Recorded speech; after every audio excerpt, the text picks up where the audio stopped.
বিধানসভা নির্বাচনের সবথেকে বড় সম্প্রচার কুরুক্ষেত্র মঞ্চে সবাইকে স্বাগত জানাই। আমাদের স্মরণে কুরুক্ষেত্র নিয়ে যে বিষয়টি ফুটে ওঠে সেটাও ছিল একটি ধর্মযুদ্ধ। আর এই কুরুক্ষেত্র মঞ্চ, এই মঞ্চে জনতার রায়ে জনতার প্রতিনিধিরা তাদের মসনদ দখল করার পক্ষে থাকবেন। এটা সেই ভোটযুদ্ধ, 2023 নির্বাচনী ভোটযুদ্ধ। আমাদের মধ্যে এলাকার বিশেষ নেতৃবৃন্দরা রয়েছেন এবং প্রথমেই আমরা কুরুক্ষেত্র মঞ্চ থেকে সাবরুমের প্রত্যেক নাগরিককে, সম্মানিত নাগরিককে আমাদের তরফ থেকে কুরুক্ষেত্র মঞ্চ থেকে শুভেচ্ছা এবং অভিনন্দন জানাচ্ছি। আমরা প্রথমেই একটু পরিচয় পর্বটা সেরে নেব। আমার ডান দিকে রয়েছেন শ্রী শঙ্কর রায়, বিধায়ক 40 সাবরুম বিধানসভা কেন্দ্র। নমস্কার। পৈতৃক বাড়ি সোনাই এলাকায়, বর্তমানে সাবরুম শহরের দীর্ঘদিনের বসবাস। জন্ম 1957 সাল। কলেজের সেকেন্ড ইয়ার থেকে পড়াশোনা শেষ করে পারিবারিক কিছু অসুবিধার কারণে কংগ্রেসের ছাত্র সংগঠনের মাধ্যমে প্রথম রাজনীতিতে প্রবেশ। 1974 সালে তিনি রাষ্ট্রপতি পুরস্কার পান। বয় স্কাউটস অ্যান্ড গাইডসের জন্য ওনার হাতে রাষ্ট্রপতি পুরস্কার তুলে দেন রাষ্ট্রপতি বি.ভি. গিরি এবং তৎকালীন প্রধানমন্ত্রী ছিলেন শ্রীমতী ইন্দিরা গান্ধী। পরবর্তী সময়ে তৃণমূল কংগ্রেসে যোগদান, এরপর পুনরায় 2018 সালে নির্বাচনের আগে ভারতীয় জনতা পার্টিতে যোগদান করেন এবং 2018 সালে প্রথমবার বিধানসভা নির্বাচনের প্রার্থী হয়ে বিজেপির পক্ষ থেকে এবং 2018 সালে প্রথম বিধানসভা নির্বাচনের প্রার্থী হয়ে বিজেপির পক্ষ থেকে 2182 ভোটে জয়লাভ করেন। আপনাকে স্বাগত কুরুক্ষেত্র মঞ্চে শঙ্করবাবু। নমস্কার। শঙ্করবাবুর পরে যিনি বসে আছেন তিনি শ্রী কল্যাণব্রত বসাক, আনন্দপাড়া সাবরুমের বাসিন্দা। জন্ম 1975 সালে, শিক্ষাগত যোগ্যতা স্নাতকোত্তর শিক্ষা বিজ্ঞান, পেশা ছোট ব্যবসা। রাজনৈতিক জীবন, হাই স্কুল জীবন থেকে ছাত্র রাজনীতিতে আসা। 1991 সালে এসএফআই স্কুল ইউনিটের সম্পাদক ছিলেন। পরবর্তীতে ছাত্র সংগঠন বিভাগীয় সম্পাদক মণ্ডলীর সদস্য, পরবর্তীতে শ্রমিক ইউনিয়নের দায়িত্ব পালন। 2005 সালে নগর পঞ্চায়েত নির্বাচনে জয়ী এবং 2021 সালে পুনরায় পঞ্চায়েত নির্বাচনে লড়ে হার।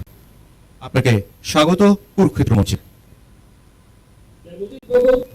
যিনি রয়েছেন কংগ্রেস নেতৃত্ব শঙ্কর মল্ল। শঙ্কর মল্ল বর্তমানে প্রদেশ কংগ্রেস কমিটির সদস্য। বাড়ি সাবরুমের পুরাতন অফিস এলাকায়। ওনার জন্ম 1954 সালে। 1970 সাল থেকে কংগ্রেসের হয়ে কাজ শুরু করেন তিনি। কংগ্রেসের বিভিন্ন শাখা সংগঠনের হয়ে বিভিন্ন সময় বিভিন্ন দায়িত্ব তিনি পালন করেন। 2003 সালে কংগ্রেসের হয়ে 40 সাবরুম বিধানসভা কেন্দ্র থেকে তিনি নির্বাচনে লড়াই করেন, কিন্তু সামান্য কিছু ভোটের ব্যবধানে সেই নির্বাচনে তিনি পরাজিত হন। বর্তমানে তিনি প্রদেশ কংগ্রেস কমিটির সাধারণ সম্পাদকের দায়িত্বে রয়েছেন। আমরা এই কুরুক্ষেত্রের মঞ্চে স্বাগত জানাই শঙ্কর মল্লকে। নমস্কার। ধন্যবাদ সব অতিথিদের। আমরা প্রশ্নে যাবার আগে আজকের এই শো সম্বন্ধে কিছু রুলস এন্ড রেগুলেশন আপনাদের সবাইকে জানিয়ে দিচ্ছি। সেটা হলো, আমরা প্রত্যেক অতিথি যারা রয়েছেন, সম্মানিত অতিথি, তাদেরকে আমরা 5 মিনিট করে সময় দেব তাদের বিষয়ে বলার জন্য এবং এই 5 মিনিট শেষ, প্রত্যেকে 5 মিনিট শেষ হবার পর যে সময়টুকু থাকবে সেখানে আমরা উপস্থিত যারা রয়েছেন দর্শকবৃন্দ তাদের কাছ থেকে আমরা প্রশ্ন নেব, উত্তর দেবেন আমাদের অতিথিরা। আমাদের অনুষ্ঠান আমরা এখন শুরু করছি। শঙ্করবাবু, 2018 সাল, যে সালে ভারতীয় জনতা পার্টিকে এখানে প্রতিষ্ঠিত করে আপনি বিধায়ক পদে নির্বাচিত হয়েছিলেন, সেই সময়ের যে প্রতিশ্রুতিগুলি ছিল সেই প্রতিশ্রুতি এই 5 বছরে আপনারা কতটা পালন করতে পেরেছেন এবং কোথাও যদি পালন না করে থাকতে পারেন সেখানে আপনারা কেন করতে পারেননি, সেই বিষয়ে প্রথমে একটু জানতে চাইব। আমি আমার বক্তব্য শুরুতেই মিডিয়া বন্ধুদের অভিনন্দন জানাবো এই কারণে, কুরুক্ষেত্র নামক যে অনুষ্ঠানটি আজকে এখানে আয়োজিত হচ্ছে এইমাত্র শুরু হয়েছে, এই জন্য অভিনন্দন জানাবো। আমরা এখানে দেখছি আমরা 4টি রাজনৈতিক দলের প্রতিনিধি রয়েছে। তো আমরা জনগণের সামনে যখন যাই আমরা যার যার বক্তব্য তুলে ধরি। জনতা ওয়ান সাইড গেমটা দেখেন, আমরা বিজেপি হলে বিজেপির নেতৃত্বে কথা শুনেন, সিপিএম হলে সিপিএম, আদার পার্টি এরকম। বাট আজকে কুরুক্ষেত্রের নামে যে অনুষ্ঠান, আজকে পাবলিকের জনগণের একটা বিশেষ সুযোগ হয়েছে একই মঞ্চ থেকে 4টি রাজনৈতিক দলের প্রতিনিধিদের বক্তব্য শোনা। তার জন্য এই কুরুক্ষেত্রের অনুষ্ঠানের যারা আয়োজন করেছেন প্রত্যেকেই অনেক অনেক শুভেচ্ছা এবং অভিনন্দন। তো আজকে এখানে যেই প্রশ্নটা আপনি করেছেন যে আমরা কি করেছি বা কি বলেছিলাম, সাব্রুম বিধানসভা কেন্দ্র 1978 সাল থেকে 2018 দীর্ঘ 40 বছর সিপিএম দলের মনোনীত প্রার্থীরা জয়ী হয়ে এসেছিলেন। তো মূলত কোনো রাজনৈতিক দল যদি ক্ষমতায় আসে কাউকে রাজা বানায় না, বাট কিছু জিনিস আছে মৌলিক জিনিস, যেমন জল, রাস্তা, বিদ্যুৎ, শিক্ষা, স্বাস্থ্য, এই জিনিসগুলি করা একান্ত প্রয়োজন। কিন্তু আমরা দেখেছি দীর্ঘ 40 বছর একটা রাজনৈতিক দল এই সাব্রুম বিধানসভা কেন্দ্রে ছিল, অন্য জিনিস ছেড়ে দিলাম, পানীয় জল দিতে ব্যর্থ হয়েছে। এই বিধানসভা কেন্দ্রের 53 নম্বর বুথের নাম হলো পূর্ব সাব্রুম, পুরোপুরি জনজাতি অঞ্চল, জনজাতি অধ্যুষিত অঞ্চল, এখানে পানীয় জল দিতে পারেনি। এই সরকার আসার পরে এই প্রথম পরিশুদ্ধ পানীয় জল পেতে চলছে, এবং আমাদের সরকার আসার পরে যেই গ্রামে দীর্ঘ 40 বছর পানীয় জল পায়নি, সেখানে আমরা একসঙ্গে 4টি ডিপ টিউবওয়েল করে দিয়েছি। ওখানে একটা ছোড়া ছিল, বৃষ্টি হলে না ছাত্র না শিক্ষক যেতে পারতো না, বন্ধ থাকতো, ছোড়া জল হতো। আমরা অপোজিশনে থাকতো, আন্দোলন করেছিলাম, বাট কোনো কাজে আসেনি। আমরা এসে সেখানে বক্সেল করে দিয়েছি, আগামী দিনে আর বৃষ্টি হলে ওই স্কুল আর বন্ধ হবে না। আমরা সেখানে সিসি রুট করেছি, সোলিং রুট করেছি, পেপার ব্লক করেছি, সুবল ভরা বলে একটা জায়গা আছে, সেখানে আমরা বিদ্যুতের লাইন টেনে দিয়েছি। এটা বললাম একটা গ্রামের। যেমন চিতাবাড়ি, মেরুপাড়া, তারপরে পুরানভিটা, এই ধরনের আরো অনেক জনজাতি অঞ্চল রয়েছে যেখানে পানীয় জলের কোনো ব্যবস্থা ছিল না। আমরা এখানে ডিপ টিউবওয়েল বসাচ্ছি। আবার আমরা দেখেছি মেরুপাড়াতে 1700 ফুট যাওয়ার পরও পানীয় জল পায়নি, লেয়ার পায়নি। আমরা ইনস্ট্যান্ট সিদ্ধান্ত নিয়েছি যে জায়গায় বিশেষ করে জনজাতি অঞ্চলে নিচে পাথর বা লেয়ারের কারণে যদি ডিপ টিউবওয়েল না হয়, আমরা সেখানে মেশনারি আয়ল করে পাইপ লাইন দিয়ে টিলার উপরে জল যাবে, যাওয়ার পরে প্রত্যেক পরিবারের জলে লাইন টানবো, টানার পরে যেই পরিবারে 3-4 জন করে ফ্যামিলি মেম্বার আছে সেখানে আমরা 1000 লিটারের একটা সিনটেক্স দেবো। তারপরে যেখানে 7-8 জনের ফ্যামিলি মেম্বার আছে সেখানে 1000 লিটারের 2টো করে সিনটেক্স দেবো। আমরা এইভাবে করছি। 40 বছর সাব্রুম বিধানসভা কেন্দ্রটাকে সিপিএম দল যেইভাবে ক্ষত করে দিয়েছে, আমরা তো জাদুমন্ত্র জানি না যে রাতারাতি করে দিতে পারবো। 5 বছরে যেটা করেছি ভাবাই জানা, এবং আপনাকে অ্যাসিওর করতে পারি, যেমন আমরা টিপ টেবল করেছি, but pump house, electric connection, pipeline এগুলি হয়নি। আমাদের আরো 1-1.5 বছর লাগবে সাব্রুম বিধানসভার ক্ষেত্রে বলছি, আর 1-1.5 বছর পরে পানীয় জলের যে ব্যবস্থা হতে চলছে সাব্রুম বিধানসভা কেন্দ্রে অন্ততপক্ষে কম করে আগামী 50 বছর পানীয় জলের কোনো সমস্যা থাকবে না। সেইভাবে সেই পরিকল্পনা নিয়ে আমরা কাজ করছি। রাস্তা, শঙ্করবাবু, রাস্তা কি? শঙ্করবাবু আপনার বক্তব্যটা একটু শর্ট করুন, কারণ আমাদের 5 মিনিট করে যে সময় বরাদ্দ রয়েছে, আপনার সেই সময় শেষের দিকে, তো আপনার বক্তব্যটা একটু সংক্ষেপে বললে ভালো। আচ্ছা ঠিক আছে, আমি আরো এবার ডেভেলপমেন্ট বলতে একটাই বলছি। এখন সাব্রুমের যে ডেভেলপমেন্ট হয়েছে 5 বছর, সংক্ষেপে বলছি, এটা বলতে আমার মিনিমাম 2 ঘন্টা সময় লাগবে, মিনিমাম 2 ঘন্টা সময় লাগবে, মিনিমাম। এত কাজ করেছি 5 বছরে। এখন বোর্ডের সব রাজনৈতিক দল আসবে, এখানে ত্রিপুরা মতেরও আছে, প্রতিনিধি আছে, এমডিসি আছে। আমরা গত 18 নির্বাচনে আইপিএফটি বিজেপি জোট করে আমরা ক্ষমতায় এসেছি। আইপিএফটির কি ছিল কথা, ত্রিপুরা ল্যান্ড। তো আমরা জানি তারা ত্রিপুরা রাজ্যের মধ্যে একটা এলাকা নিয়ে ত্রিপুরা ল্যান্ড চেয়েছে।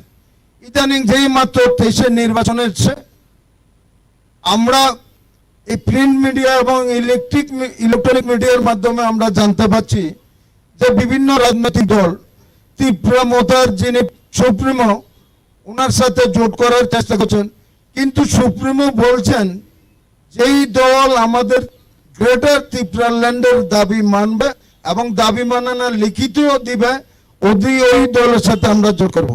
আমি ত্রিপুরা মোতার এমডিসি মহোদয়ের কাছে আমি আবেদন জানাবো রাজ্যবাসীর স্বার্থে, এবং রাজ্যবাসী জানতে চায় what is greater Tripura land. আমি আশা করি এমডিসি মহোদয় what is greater Tripura land রাজ্যবাসীকে উনি অবহিত করবেন। ধন্যবাদ সবাইকে। আপনার কাছে আবার আসবো। আমরা যাচ্ছি কল্যাণবাবুর কাছে। কল্যাণবাবু, আমরা এতক্ষণ যেটা শুনলাম যে বর্তমান বিধায়ক শঙ্কর রায় বলেছেন যে বিগত 40 বছরে যে উন্নয়ন সম্ভব হয়নি, এই 5 বছরে সেই উন্নয়নের অনেকটাই ওরা সম্পন্ন করেছেন। কি বলবেন এই বিষয়ে? নমস্কার সবাইকে, দর্শক মণ্ডলী এবং কুরুক্ষেত্র চ্যানেলকে।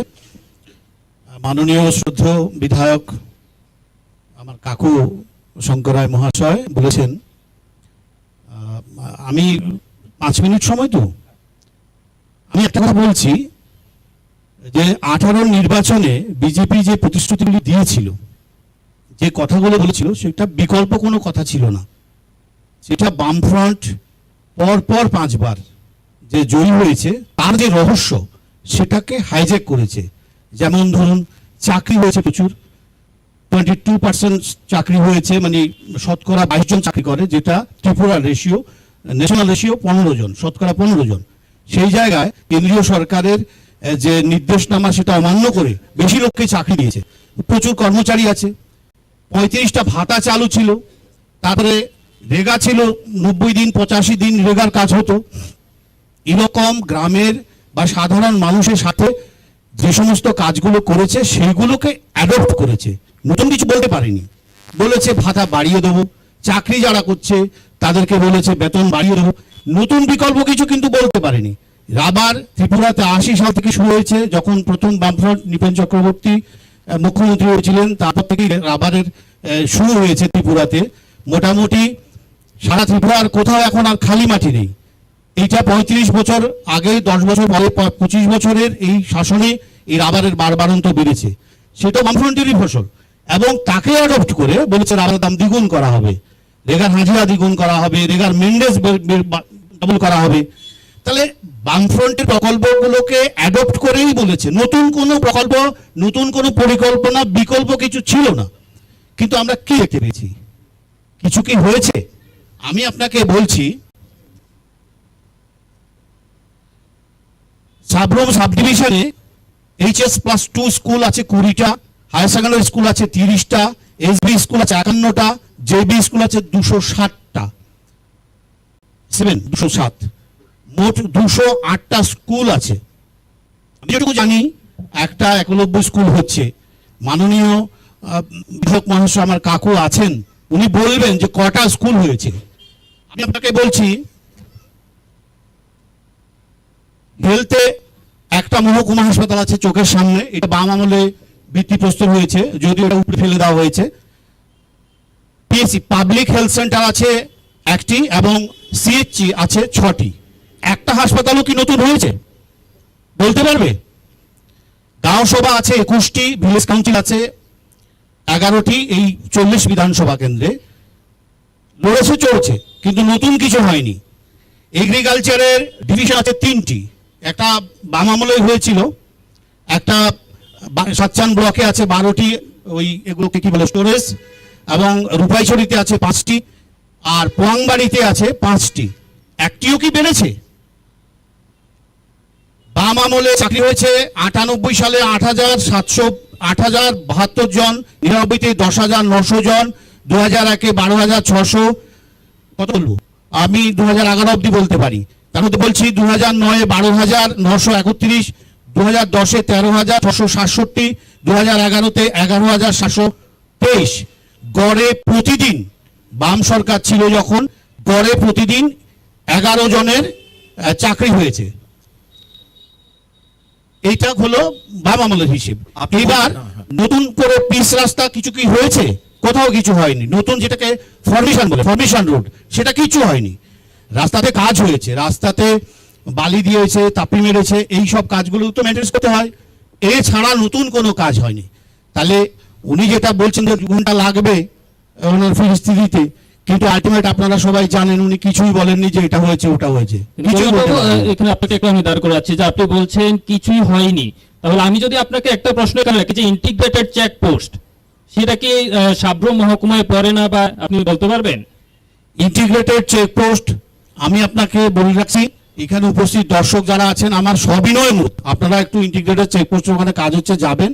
2017 সালের নভেম্বরের 12 তারিখে ভূমি পূজা দিয়ে শুরু হয়েছে, সেটা কাজ চলছে, এখনো চলছে।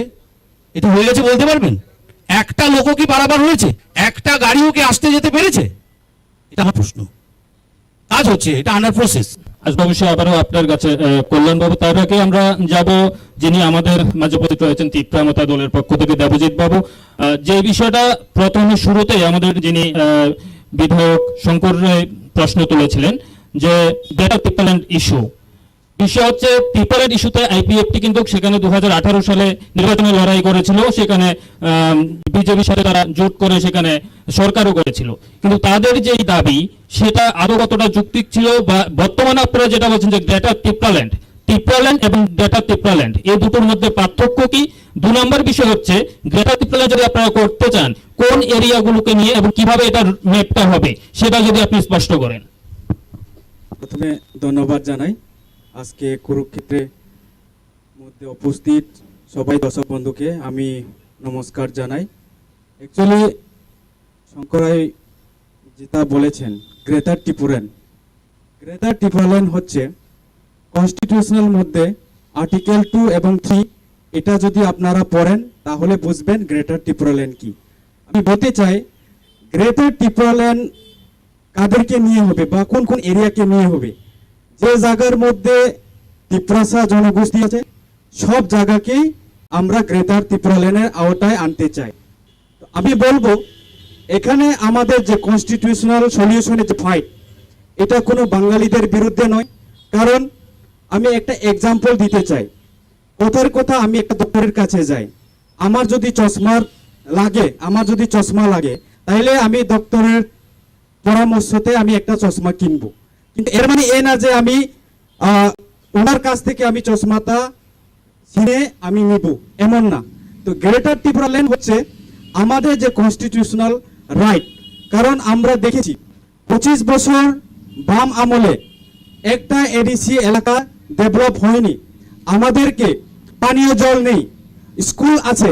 উনি যেটা বলেছেন সিপিএম এর থেকে যে বলেছেন স্কুল হয়েছে, ঠিকই স্কুল হয়েছে, কিন্তু সেখানে টিচার নেই, রাস্তাঘাট ঠিক মতো নেই। এখানে গিয়ে আমাদের যে উপজাতি যারা জনজাতি বা তিপ্রাসা যারা ভাই বোনরা আছে তারা আজকে লেখাপড়ার সুযোগ এইভাবে মানে গুড কোয়ালিটি যে এডুকেশন বলে এটা পায়নি। এটার কারণে আজকে যখন সিপিএম এই কি বলবো তাদের যে এতদিনের খারাপ থেকে মুক্তি পাওয়ার জন্য মানুষ চেয়েছে যে বিজেপিকে আনতে হবে। বিজেপি আসার পরে আমরা দেখলাম উন্নত বলছে সবকা সাথ সবকা বিকাশ, কিন্তু বিকাশ কোথায় হচ্ছে আমরা তো দেখতে পাইনি। একটা জনজাতি এলাকার মধ্যে আপনি গিয়ে দেখেন পানীয় জল আছে, বলবেন পানীয় জল আছে, কিন্তু পাইপলাইন শুধু দেখবেন, কিন্তু ওখানের মধ্যে যে জলের ব্যবস্থা এটা নেই। পাইপ যদি লাগিয়ে থাকে এটার মধ্যে যদি জল না বের হয় তাহলে পাইপ লাইন লাগিয়ে কোনো লাভ নেই, আমি বলবো এটাই। এবং আমি দেখেছি আজকে সিপিএম এবং কংগ্রেস বলছে তারা নাকি অ্যালায়েন্স। দীর্ঘ 25 বছর সিপিএম বলছে যে কংগ্রেসের জোট আমলে এত কষ্ট, এটার কারণে আজকে সিপিএম এই কথাগুলি বলে মানুষকে বিভ্রান্ত করে ভোট নিয়েছে।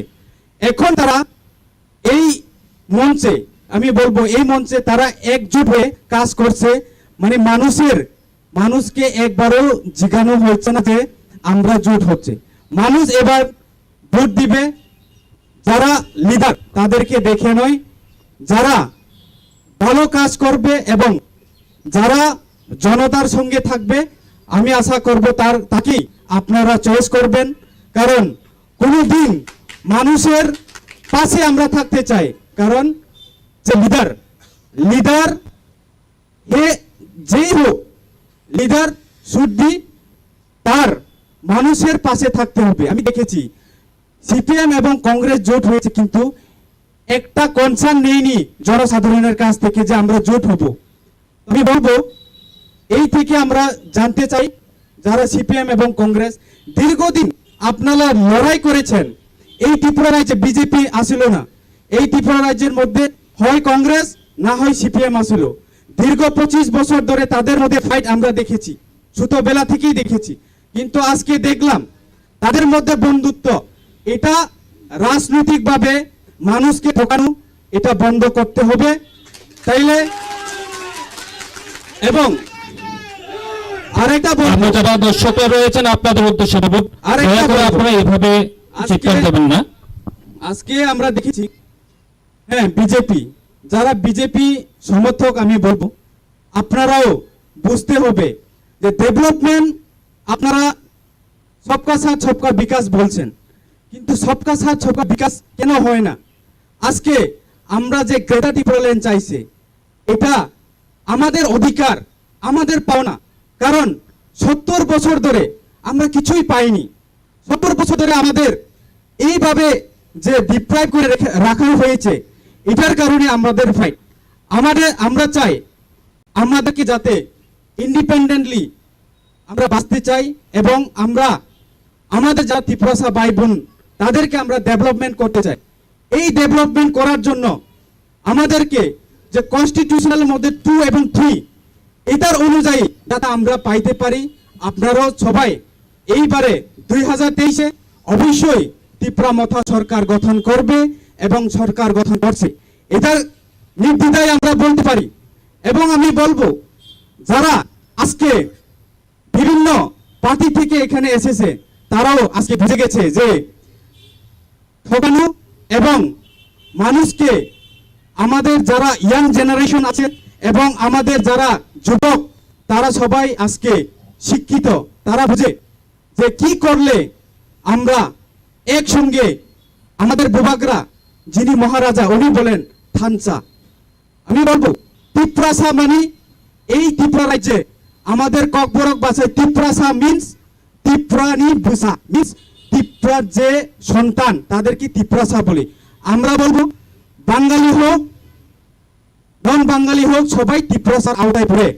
জনজাতি বা এই ভূমিপুত্র আলাদা জিনিস আর বাঙালি আলাদা জিনিস, কিন্তু আমি বলবো ত্রিপুরাসা মিন্স বাঙালি হোক, ট্রাইবেল হোক, উপজাতি হোক, জনজাতি হোক, যাই বলুন, সবাই ত্রিপুরাসা। এই আমরা আবার আসবো আপনার কাছে পরবর্তী।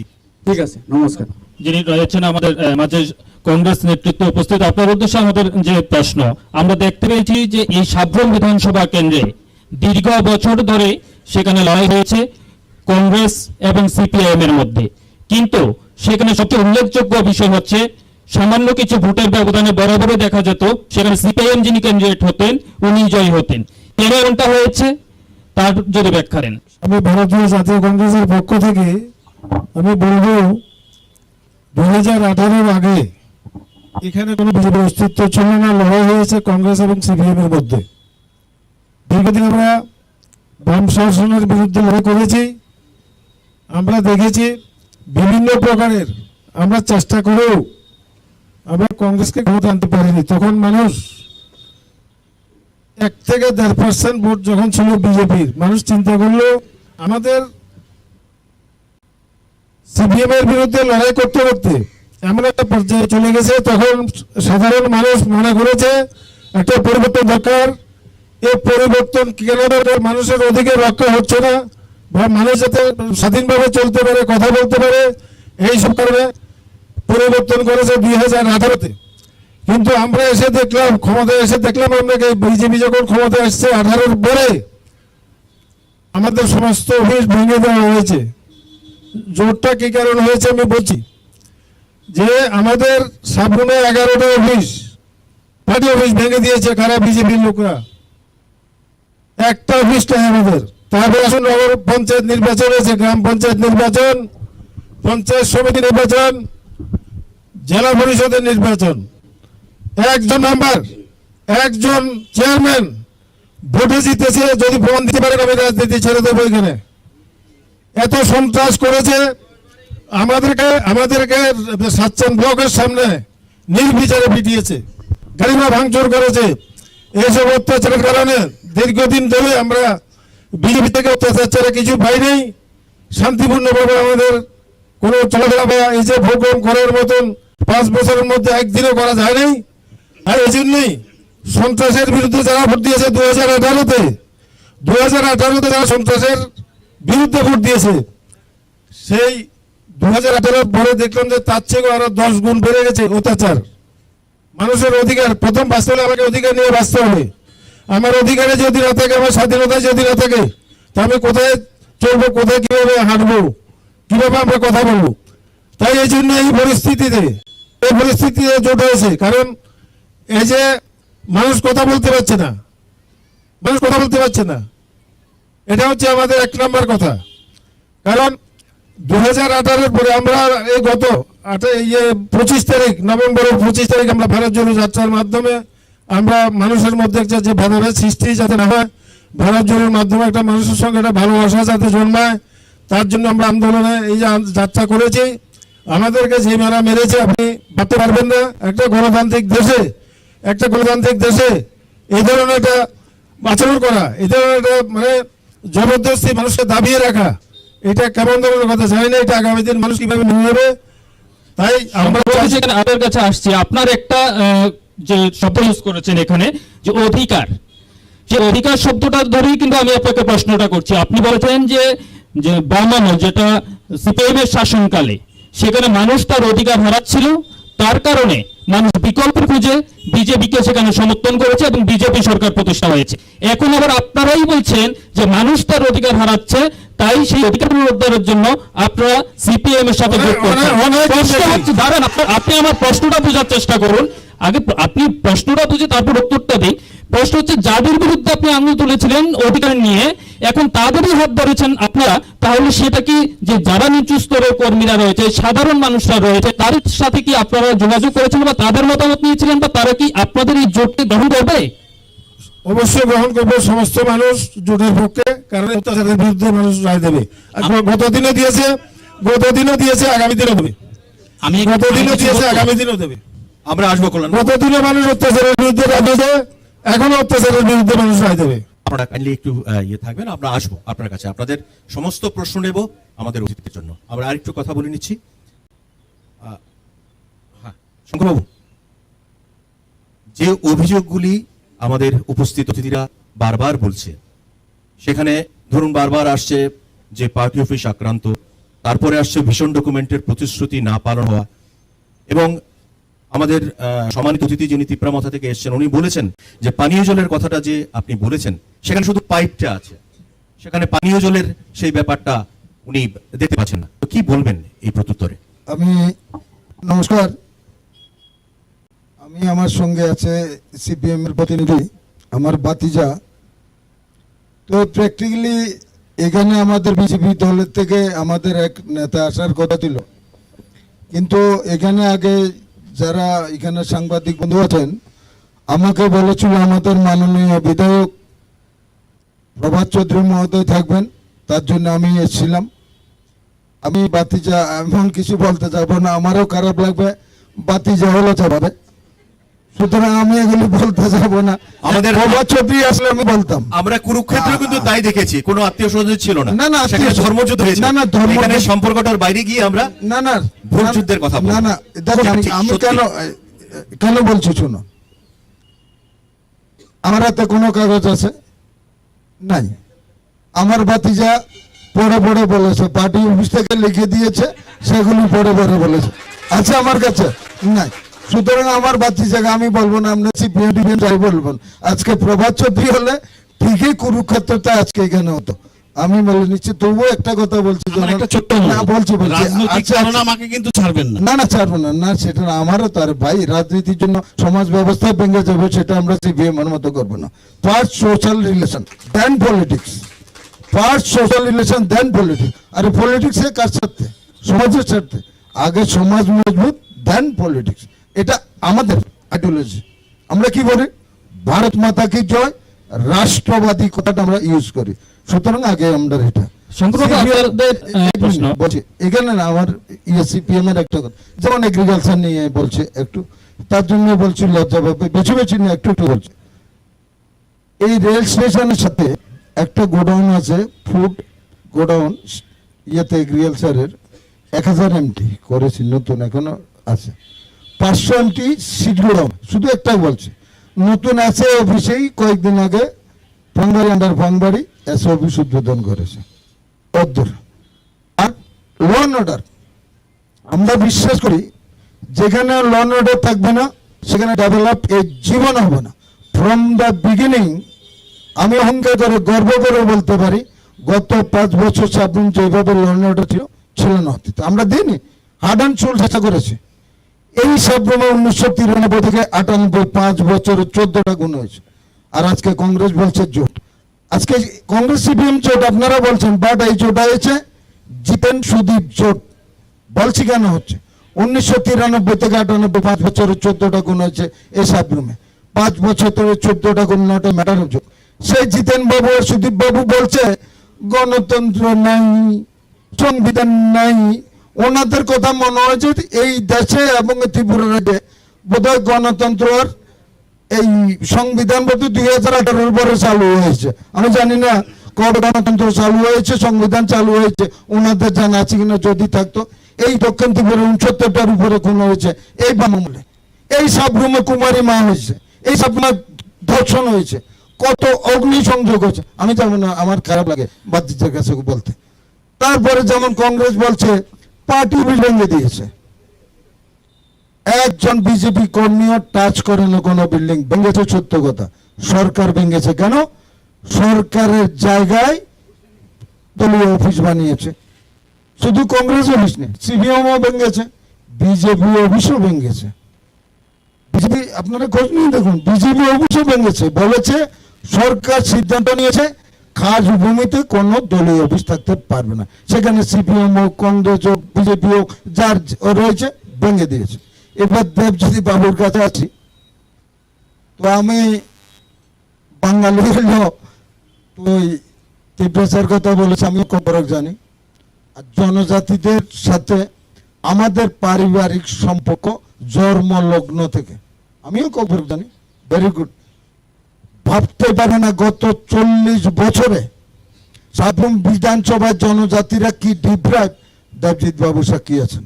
বলেন, আমি জানি না এখন বলবো কি, সময় হবে কি না হবে, কিন্তু এটা অহংকার করে বলতে পারি, গত 5 বছরে সাবরুম বিধানসভা কেন্দ্রে জনজাতিদের জন্য যে কাজ করেছি কোথাও এই কাজ হয়নি, করতে পারে না।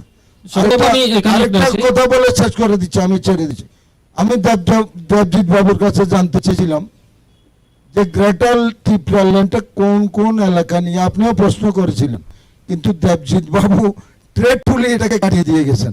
আমি ফার্দার রিকোয়েস্ট করব, উনি যদি ক্লিয়ার করেন কোন, যেমন আইপিএফটি বলেছে কোন কোন এলাকা নিয়ে তারা ত্রিপুরা ল্যান্ড চাইছে, এখন ত্রিপুরা মোতাও যদি ক্লিয়ার করে কোন কোন এলাকা নিয়ে কনস্টিটিউশনাল যে রাইট, অলরাইট ঠিক আছে, কনস্টিটিউশন থাকবে অগ্রাধিকার সবার রাইট, বাট আমাকে তো অ্যাটলিস্ট ক্লিয়ার করতে হবে what is greater Tripura land, এবং কোন কোন, যেমন ত্রিপুরা ল্যান্ডের জন্য বলেছে এইটা নিয়ে, এখন তার থেকে 1 ডিগ্রি এগিয়ে গ্রেটার ত্রিপুরা ল্যান্ড, এখন কোন এলাকা নিয়ে গ্রেটার ত্রিপুরা ল্যান্ড, ওনাদের প্ল্যান এবং ওনাদের নিশ্চয়দলীয় একটা সংবিধান আছে, প্লিজ ওনারা যদি ক্লিয়ার করেন তাহলে আমার মনে হয় রাজ্যবাসী খুশি হবে, আমরা খুশি হব।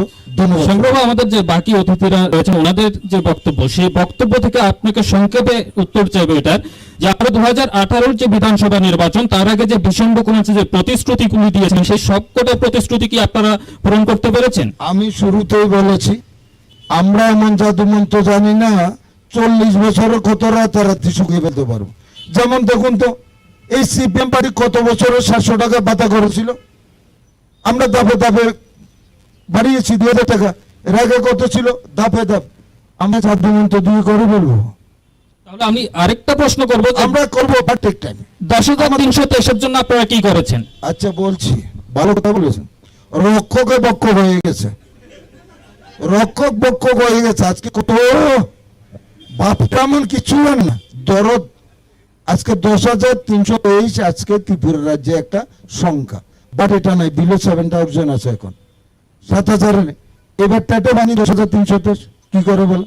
এবার দেখেছেন সোশ্যাল মিডিয়া টিভিতে যারা চাকরি পেয়েছে অহংকার করে গর্ব করে হলুদ খাম দেখিয়েছে, তারা জানে বিজেপির আমলে যারা চাকরি পেয়েছে একটা চাকরিও যাবে না, একটা চাকরি পেয়েছে বহু 10,323, এটা একটা সংখ্যা। ও ছোট্ট বাচ্চা একটা 10,323 কীর্তনে কত দেখি ওই চাকরি গেছে, কিন্তু আমরা স্যারের এটাই তাহলে আপনার বক্তব্য অনুযায়ী বলছি, তাহলে আমরা দেখতে পেয়েছি যে আগরতলা শহরে মাসের পর মাস তারা অনশন করে যাচ্ছিল, দীর্ঘ সময় ধরে অনশন করেছে, এবং তারপর সরকার একটা কমিটি করেছে। তো কেন সেই নির্বাচনের প্রাক মুহূর্ত কমিটি? আমাদের সরকার সহানুভূতিশীল, সুপ্রিম কোর্টের উপর তো আর সরকার না, রুলিং দিয়েছে, আপনারা জানেন তাদের এককালীন কিছু সরকার কাজ সহানুভূতিশীল হলে তো আগেই কাজ করতো, সরকার এখন যাবার সময় নির্বাচন ঘোষণা হয়েছে, এখন সহানুভূতিশীল কথাটা অনেকটা হাস্যকর না? আচ্ছা ওনারা যদি বলেন এখন না, কেন ভোটের আগে? আমরা আগে থেকে সহানুভূতিশীল না হলে এককালীন টাকা দিত।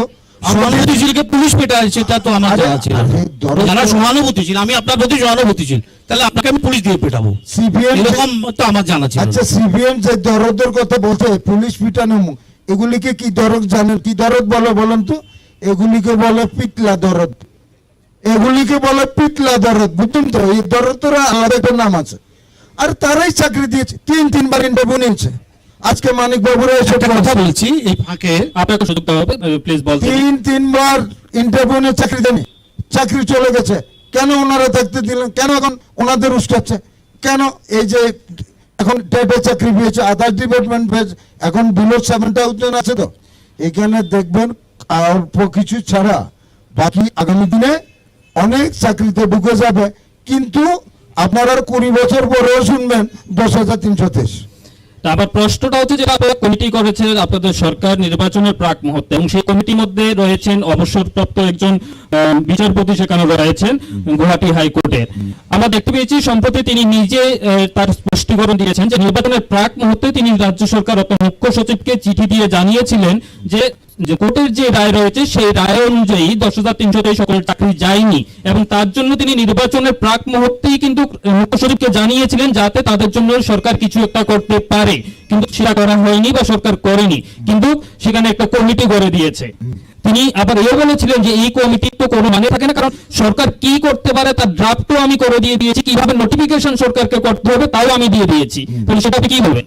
আমি একটা কথা বলি, যদি সেটা হয়ে থাকে, আজকে যেই মানিক বাবুরা, জিতেন বাবুরা 10,323-কে নাচাচ্ছে, এইরকমও যদি প্রভিশন থাকে, ওনারা কেন ফার্দার সুপ্রিম কোর্টে গেলেন না? এখন তো নাচাচ্ছে বিফোর ইলেকশন, ইলেকশন না, এটা এই ঘটনা প্রতিশ্রুতি ছিল। আমি আপনাকে বলছি, আমার বাড়িতে ধরুন আমার ঘরে আগুন লেগেছে, আমি সহাসম্মহীন, আমি বেরিয়ে এলাম রাস্তায়, প্রতিবেশী আমাকে ডেকে বললো তুই আমার ঘরে আয়, তুই আমার ঘরে আয়, আমি তোকে শেল্টার দেবো। আমাকে ঘরে ঢুকিয়ে দরজা বন্ধ করে আগুন দিয়ে দেওয়া হয়েছে, কোনটা বেশি অপরাধ? আমি বলছি 10,323 দুর্ঘটনাবশত একটা মামলা হয়েছে, মামলায় চাকরি গেছে, বাবা আমলে চাকরি হয়েছে, বাবা আমলেই চলে গেছে। আপনারা বড় করে, বিজেপি বড় করে বলেছে যে আমরা এলে তাদেরকে আইন অনুযায়ী ব্যবস্থা করে দেবো, এমনভাবে করে দেবো যেন চাকরি আর ফার্দার না যায়, সেটা প্রতিশ্রুতি দিয়েছে। মানে ঘরে আগুন লেগেছে, সেই লোকটাকে, অসহায় লোকটাকে ডেকে ঘরে ঢুকিয়েছে যে আপনারা আমাকে ভোট দিন, তাহলে পরে আপনাদের চাকরি দেবো। ঘরে ঢুকিয়েছে, বাইরে দিয়ে তালা দিয়ে বন্ধ করে দিয়েছে, আগুন লাগিয়ে দিয়েছে, 100-150 জন লোক মারা গেছে। 10,323 পরিবারের যারা কিছুটা মানে ইয়ে করেছে, ফাইট করেছে, কিছুটা আরো চেষ্টা করেছে, তাদের কিছু বয়স ছিল, তারা হয়তো কিছু চাকরি দিক সেদিক পেয়েছে, কিন্তু বাকিরা কি করলো? তাদের জন্য কোনো সহানুভূতি নেই, তাদেরকে ডেকে এনে তাদের থেকে সুবিধাটা নিয়ে ভোটের পালা উত্তরে শেষ করে দিয়েছে। এটা আরো বেশি বড় অপরাধ। আমার ঘরে আগুন লেগেছে, আমি এটা দুর্ঘটনা, কিন্তু ডেকে এনে ঘরে ঢুকিয়ে আগুন দেওয়া সেটা অপরাধ। আমি বলছি সেটা আর আন্দোলনটা আজকে ভোটের আগে হচ্ছে না, যখন ক্ষমতা এলো 18-তে, তারপরে 10,323 বরাবর চিৎকার করছে 10,323। আপনার কথা আপনাকে বলছি, সেই চাকরি কিন্তু বাম আমলে গিয়েছে, তখন পশ্চিম আন্দোলন হয়েছিল, কিন্তু আপনারাও তখন তাদের জন্য কোনো কিছু করেননি। যেহেতু সুপ্রিম কোর্টের অর্ডার ছিল যে এই চাকরিগুলো হবে না, তখন বিকল্প ব্যবস্থা করা হয়েছিল, 13,000 পোস্ট ক্রিয়েট করা হয়েছিল। আপনি নিশ্চয়ই ভুলে যাননি এবং দর্শকও ভুলে যায়নি। স্বীকার করবে কি অস্বীকার করবে সেটা আলাদা ব্যাপার। সেই 13,000 পোস্ট বিজেপি এসে বন্ধ করে দিয়েছে, এবং আপনারা হয়তো দেখে থাকবেন এখনো মোবাইলে। আমি যাচ্ছি না, আমি বলছি সুপ্রিম কোর্টের যে জাজমেন্ট, সেই জাজমেন্টের উপরে কিন্তু বর্তমানে যিনি অবসরপ্রাপ্ত বিচারপতিকে নিয়ে কমিটি করা হয়েছে, তিনি স্পষ্ট বলেছেন যে ওই জাজমেন্ট অনুযায়ী তাদের সকলের চাকরি যায়নি। তাদের সরকার যদি চাইতো তো ওই সময়ে সেইভাবে বিচারপতি তখন সেটা তো সরকার মাত্র তখন আর ভোটের 2 মাস বাকি, তখন এটা এসছে। আমি তো বললাম এটা একটা দুর্ঘটনা, মামলা হয়েছে, কোর্ট রায় দিয়েছে, কোর্ট রায় বলে তো কিছু বলা যায় না যে না এটা ঠিক হয়নি বা ঠিক হয়েছে, এরকম তো বলার অসম্ভব ব্যাপার। এটা কোর্টে এই দেশে মান্য। আমরা আসবো, আরো দুজন না, আমি একটা কথা বলছি সিপিএম এর, এই যে বলা গিয়েছে মারা গেছে 100 কথা, বাপটা এমন বোঝা এই যে ন্যাচারাল ডেথ হয় দেশে, অন্য কোনো কর্মচারী ন্যাচারাল ডেথ হয় না, একমাত্র 10,323 ন্যাচারাল ডেথ হয়। তাদের যদি চাকরি থাকে তাহলে ডায়াল হার্নেসের ক্লেম করতে পারতো, আমি সে কারণে মৃত্যু কথা বলছি। এরা হয়তো রোগে মরেছে, শোকে মরেছে, অ্যাক্সিডেন্ট আসবো আপনার কাছে, আবারও আমরা সুযোগ দেবো। আমরা এখন আসবো যিনি আমাদের মাঝে উপস্থিত রয়েছেন কংগ্রেসের নেতৃত্ব। আপনি দীর্ঘদিন ধরে রাজনীতিতে আছেন, আপনি কি বলবেন? এই আপনি শুনতে পেয়েছেন আমাদের সিপিএম নেতৃত্ব বা যিনি বিজেপি নেতৃত্ব এখানে উপস্থিত রয়েছেন, ওনাদের বক্তব্য আপনি কি বলবেন? ক্ষমতার অহংকারে এরা মানুষের সঙ্গে কি ব্যবহার করবে সেটাও ভুলে গেছে এখন। তারা বলতে আপনি কাকে বোঝাতে চাইছেন? বিজেপি দলের নেতৃবৃন্দরা যারা যেভাবে ব্যঙ্গ করে কথাবার্তা বলে, এটা ক্ষমতার অহংকার ছাড়া কিছু হতে পারে না। জিরো থেকে এদেরকে ভোট দিয়ে, কংগ্রেসে ভোট দিয়ে এদেরকে ক্ষমতা বসিয়েছে। কথা ছিল মনুঘাট থেকে আমলিগড়ের রাস্তায় গাড়ি চলবে, বাস চলবে, কথা ছিল মনুবাজারের রাস্তা থ্রো হবে। বিভিন্ন ডেভেলপমেন্টের মধ্যে পড়ে এইসব বড় বড় রাস্তাগুলো পরিকল্পনা অনুযায়ী করা উচিত। আমরা ওসব দেখতে পাই নাই। এখানে এখনো এই যে গাড়ির সার্ভিস দেওয়ার মতো রাস্তা নেই, এখন হাতে নাই, শুধু বেগুন তোলার মতন ওইখানে শুধু ইনকামের রাস্তা বের করেছে। ওটা এই 2টা রাস্তাকে ইনকামের রাস্তা বের করেছে। আর আমরা পত্রপত্রিকা মাঝে মধ্যে অনেক কিছু দেখতে পাই, কিন্তু এটা কি ডেভেলপমেন্টের মধ্যে পড়ে নাকি পড়ে না? এটা কিন্তু নির্বাচনী প্রতিশ্রুতি ছিল 340 টাকা রেগা হাজিরা দেবে। এই রেগার কাজের থেকে বরঞ্চ এরা একটু ইনকামে ব্যস্ত আছে সমস্ত এলাকায়, ব্লকগুলোকে খালি করে দিয়েছে। আমরা বলবো এটা যেটা শুধু ক্ষমতার অহংকার, অন্য কিছু না, ক্ষমতার অহংকারে এরা মানুষকে মানুষ বলে মনে করছে না। আমরা চাই সর্বস্তরের জনগণের কাছে যে অহংকার ভগবানের জোরে না, অহংকারটা একটু ধ্বংস যাতে হয়, মানুষ যাতে এটার যাতে শক্ত জবাব দেয়, এবং মানুষ যাতে ডেভেলপমেন্ট বলতে শুধু জল আর এই যে ছোট রাস্তা, ওই যে কংক্রিট দিয়ে রাস্তা করলে রাস্তা নয়, বড় বড় রাস্তাগুলো যেগুলি কথা ছিল, কিন্তু এই যে মনুঘাট থেকে আমলিগড়ের রাস্তা বড় রাস্তা হবে, কথা ছিল মনুবাজার থেকে শ্রীনগরের রাস্তা হবে, বাস হবে। দুঃখের বিষয় এখন পর্যন্ত আমরা দেখতে পাই। আমরা সাগুনের ইন্টেরিয়ার সাইটগুলিতে গেলে বুঝতে পারবেন নতুন কোনো পরিকল্পনা এখন পর্যন্ত নেওয়া হয় না। আগের রাস্তাও মেরামত করে রাখা যাচ্ছে না। এখন শঙ্করবাবু আবারও আসবো আপনার কাছে। তার আগে আমরা যাবো যিনি ত্রিপুরা উত্তর দলের নেতৃত্ব অর্থাৎ এমডিসি দেবজিৎ বাবু এখানে রয়েছেন আমাদের মাঝে উপস্থিত। দেবজিৎ বাবু, আপনি তো শুনলেন আমাদের 3 জন নেতৃত্বের বক্তব্য শুনলেন, আপনি কি জবাব দেবেন? বা গ্রেটার ত্রিপুরা ল্যান্ডের যে মানচিত্র সেটাও স্পষ্ট করে যদি আপনি দেন। ধন্যবাদ। যদি কোশ্চেন করার পরে যদি অ্যান্সার যদি চান তাহলে খুব ভালো হতো, কারণ সব গুলিয়ে লাস্টে যদি আসে তাহলে এটা বলা খুব মুশকিল হয়ে যায়। তো যাই হোক, actually greater Tripura land map যেটা আমি বলবো, এডিসি যে এলাকাগুলা যে এখন এডিসি এটা তো থাকবে, প্লাস গ্রেটার মিন্স যে এডিসি এলাকার বাইরে যেমন আগরতলা, কৃষ্ণনগর এগুলি যেটা আছে, এটাও যাতে আমাদের গ্রেটার ত্রিপুরা ল্যান্ডের আওতায় আছে, এটা আমরা দাবি করছি। তো আর বলবো, আজকে শঙ্কর বাবু যে বলেছেন যে 10,323 নিয়ে, 10,323 অ্যাকচুয়ালি এটা তো শুধু বিজেপি বলবো না, সিপিএম এবং বিজেপি দুজনেই এটা দোষ করেছে, এবং সাধারণ মানুষ যারা 10,323 তারা আজকে এই অবস্থায়। আমি বলবো যদি সিপিএম যখন চাকরি ছাড়ছে তখন যদি রুলস গুলি ফলো করে যদি চাকরিটা দেওয়া হতো তাহলে এই অবস্থায় আসতো না। এবং বিজেপি যে জুমলা বলে আজকে যে প্রতিশ্রুতিতে দিয়েছে এটা যদি না দিত তাহলে আজকে 10,323 এই অবস্থা হতো না আমি মনে করি। এবং আমি বলবো বিজেপি যে জুমলা সরকার কেন বলা হবে, কারণ আমরা দেখেছি বিগত দিনে বিভিন্ন মঞ্চে যারা তাবর লিডার তারা ত্রিপুরা রাজ্যে এসে বলেছে যে মিস কল দিলে চাকরি হবে, এবং আরো বলেছে যে ত্রিপুরা রাজ্যে হীরার যুগ বানাচ্ছে। তো এইভাবে মানুষকে যে ঠকানোর পরে মানুষ একবার মানুষকে ঠকাতে পারে যেই মানুষ হোক, কিন্তু বারে বারে যদি মানুষকে ঠকাতে যায় তাহলে মানুষ এই কাজ আর করবে না। সামনে বিধানসভায় মানুষ তাদের ভোট দেবে যারা আজকে ডেভেলপমেন্ট চাচ্ছে এবং ডেভেলপমেন্টের সাথে কাজ করছে, তাদেরকে আজকে মানুষ চাইবে আমি আশা রাখবো।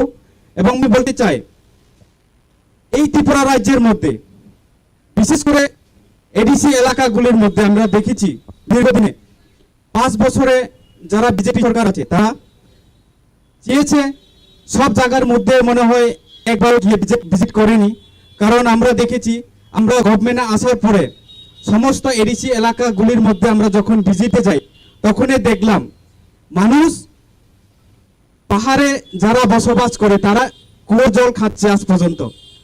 এই যুগে যেটা হীরার যুগ বলা হয় এই যুগেও মানুষ আমরা যারা ত্রিপুরাসা তারা আজকে কুয়োর জল খাচ্ছে। বিভিন্ন মানুষ আমরা দেখেছি রাস্তাঘাটের অভাবে আমাদের যারা মহিলা ভাই বোনরা আছে প্রেগনেন্ট অবস্থায় নিয়ে যাওয়ার জন্য ডক্টরের কাছে যেতেই পারে না, রাস্তার মধ্যে আজকে প্রেগনেন্ট হচ্ছে। এটা দেখে মানুষের চোখের জল আছে। এই কারণে আমরা চাইছি যে আমাদেরকে অন্তত পক্ষে আমাদেরকে বাঁচার জন্য একটা কনস্টিটিউশনাল রাইট যাতে আমরা পাই, এটার জন্য আমরা দাবি আজকে। কারণ আমাদেরকেও তো বাঁচতে গেলে সুশৃঙ্খলভাবে এবং আমরা যাতে সুস্থভাবে বাঁচতে পারি এই লক্ষ্যেই তো আমরা এগোতে চাই। কিন্তু দীর্ঘদিনে আমরা দেখলাম 25 বছরের শাসনেও দেখলাম বিজেপি সরকারেও দেখলাম ত্রিপুরাসা যে আগের মতোই এখনো সেম করে রেখেছে। তো এটার জন্যই আমরা দাবি করি আমাদের মহারাজা যিনি পদ্মকিশোর দেববর্মন উনিও চান যে ত্রিপুরাসাদেরকে একটা কনস্টিটিউশনাল সলিউশন দিয়ে, যেমন এডিসি অনেকেই জানে এডিসি আগে আসছিল না, এডিসি করানো কারণ কি যাতে আমাদের যারা ত্রিপুরাসা ভাই বোনরা আছে তারা যাতে সেফগার্ড যাতে পায়, এটার কারণে আজকে এডিসি বানানো হয়েছে। তো এই সেফগার্ড দিয়ে আমরা আর হচ্ছে না, এটার জন্য আরো মজবুত আর একটু সেফগার্ড যাতে আমরা পাই, এটার কারণে আমাদের দাবি গ্রেটার ত্রিপুরাল্যান্ড কনস্টিটিউশনালের।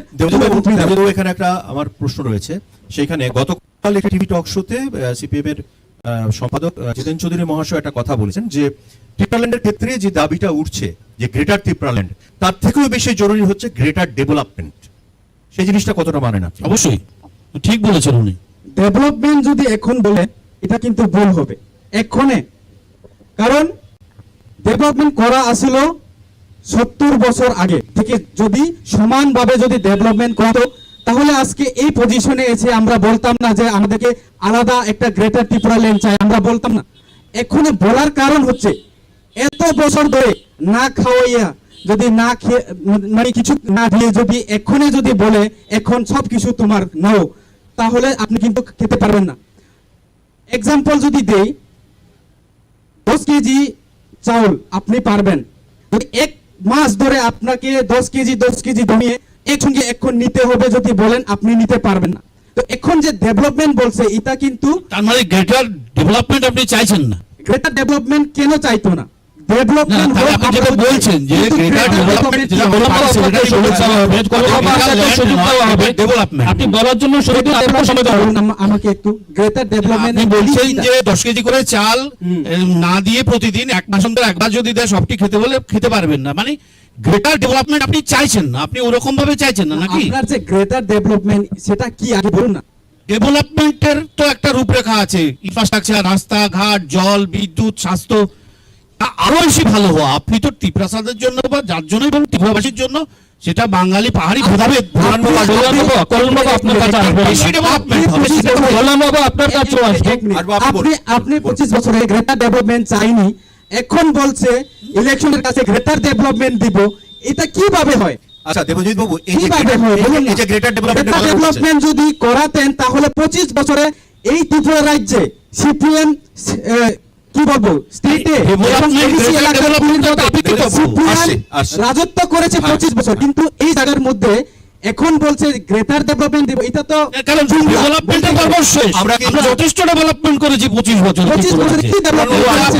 বাঙালি এডিসি নন এডিসি ভেদাভেদ ভুলে এখন প্রয়োজন হচ্ছে সময় দাবিতে গ্রেটার ডেভেলপমেন্ট। কেন আজকে গ্রেটার ডেভেলপমেন্ট দিতে চাচ্ছেন আপনি বলুন? দেবজিৎ বাবু, এই যে গ্রেটার ডেভেলপমেন্টের প্রশ্নটি উঠেছে, এই গ্রেটার ডেভেলপমেন্টের বিষয়ে তীব্রা মাথা, এই যে এটার জন্য কি কোনো জোট আবশ্যক নয়? সেটা কি একাই আপনারা পারবেন, সেই কনফিডেন্সে আছে? আমরা মনে করি ত্রিপুরা মথা একাই লড়াই করবে, এবং বুবাগরা আমাদের মহারাজ বলেছেন যদি জোট হতে হয় তাহলে লিখিত গ্রেটার ত্রিপুরা ল্যান্ড যদি দেই তাহলে আমরা জোটে যাব, না হয় আমরা নো কম্প্রোমাইজ। আমার এটা নিয়ে তো অনুরোধ আছে আপনার কাছে, যেমন আপনি মানে আমার যতটুকু ধারণা যে 20টা সিট আপনারা প্রার্থী দেবেন, তো না, এটা দিয়ে আপনারা আজকে ক্ষমতা কি করে আসবেন? Solution, আমরা 45টা সিট আমরা কন্টেস্ট করছি। আমরা আসবো, অ্যাকচুয়ালি আমাদের যে সমস্যা আসবো, শঙ্করবাবু আবারও সুযোগ দেওয়া হবে, আপনাদের সুযোগ দেওয়া হবে, অবশ্যই অবশ্যই সুযোগ দেওয়া হবে। পরে বলে যাবে প্লিজ। আপনি ওই আমি আমাদের মাননীয় এমডিসি সাহেবের একটা জিনিস, এখানে পাবলিকও আছে, কনফিউজ হয়ে আছে, উনি হীরার কথা বলেছেন। আসলে এখানে আমি দেখছি পাবলিকের চেহারা থেকে ওনারা সবাই কনফিউজ হয়ে গেছে যে প্রধানমন্ত্রী এসে বলেছে হীরা দেবে, হীরা কই? দেবজিৎ বাবু, হীরা মানে সোনা হীরা, এই হীরা না। হীরাটা হলো HIRA, হীরা। H मतलब হাইওয়ে। हाईवे, I मतलब इंटरनेट, R मतलब रोडवेज, और A माने airways. Airways, that is Hira. Thank you. আমরা অনেকক্ষণ সময় কাটিয়েছি, আমরা নেব আপনাদের প্রশ্ন। জাস্ট আমরা একটা শেষ প্রশ্ন করব আমাদের কংগ্রেস সিপিএম জোটকে। আমাদের কাছে যে তথ্য রয়েছে বা ইতিহাস যদি ঘাটি, দেখা যায় যে স্বাধীনতার আগে কংগ্রেস এবং সিপিএম এর মধ্যে কোনো মতভেদ ছিল না, এবং স্বাধীনতার পরে যেহেতু কংগ্রেস পুরো রাষ্ট্র পরিচালনা করেছে এবং সে দায়িত্ব পালন করেছে, সেখানে অর্থনৈতিক কিছু নীতি নির্ধারণের ফলে কিছু মতভেদ তৈরি হয়েছিল। তো আজকের যে জোটটা সেটাই প্রমাণ করে যে এটা তো আগে, মানে এই যে আমরা যে মাঝখানে পেয়েছি যে এই আলাদা আলাদা দুটো থিঙ্কিং আলাদা, সবকিছু আলাদা, আজকের এই জোটটা কি শুধুমাত্র বিজেপির শক্তিকে পরাস্ত করার জন্য? ঠিক এইরকম হা বা না বলা যাবে না। আমি আপনাকে একটু বলছি, যেমন ধরুন আমি রাস্তায় হাঁটছি, রাস্তায় হাঁটতে গেলে হোঁচট অনেক সময় হয়ে যায়, পায়ের আঙুল কেটে যায়, ফেলে বাদ দিতে হয়। আমার কাকু, উনি বলেছেন যে ওই সময়ে অধিকার ছিল না, সে তর্কের খাতিরে ধরে নিচ্ছি অধিকার, হয়তো উনি কোনো অধিকার থেকে বঞ্চিত হয়েছেন, কংগ্রেস সমর্থকরা হয়তো কোনো অধিকার থেকে বঞ্চিত বলেছেন, যেহেতু তর্কের খাতিরে ধরছি। আমরাও জোট আমলে হোঁচট খেয়েছি, আমাদেরও পায়ের আঙুল কেটে গেছে, আঙুল বাদ দিতে হয়েছে।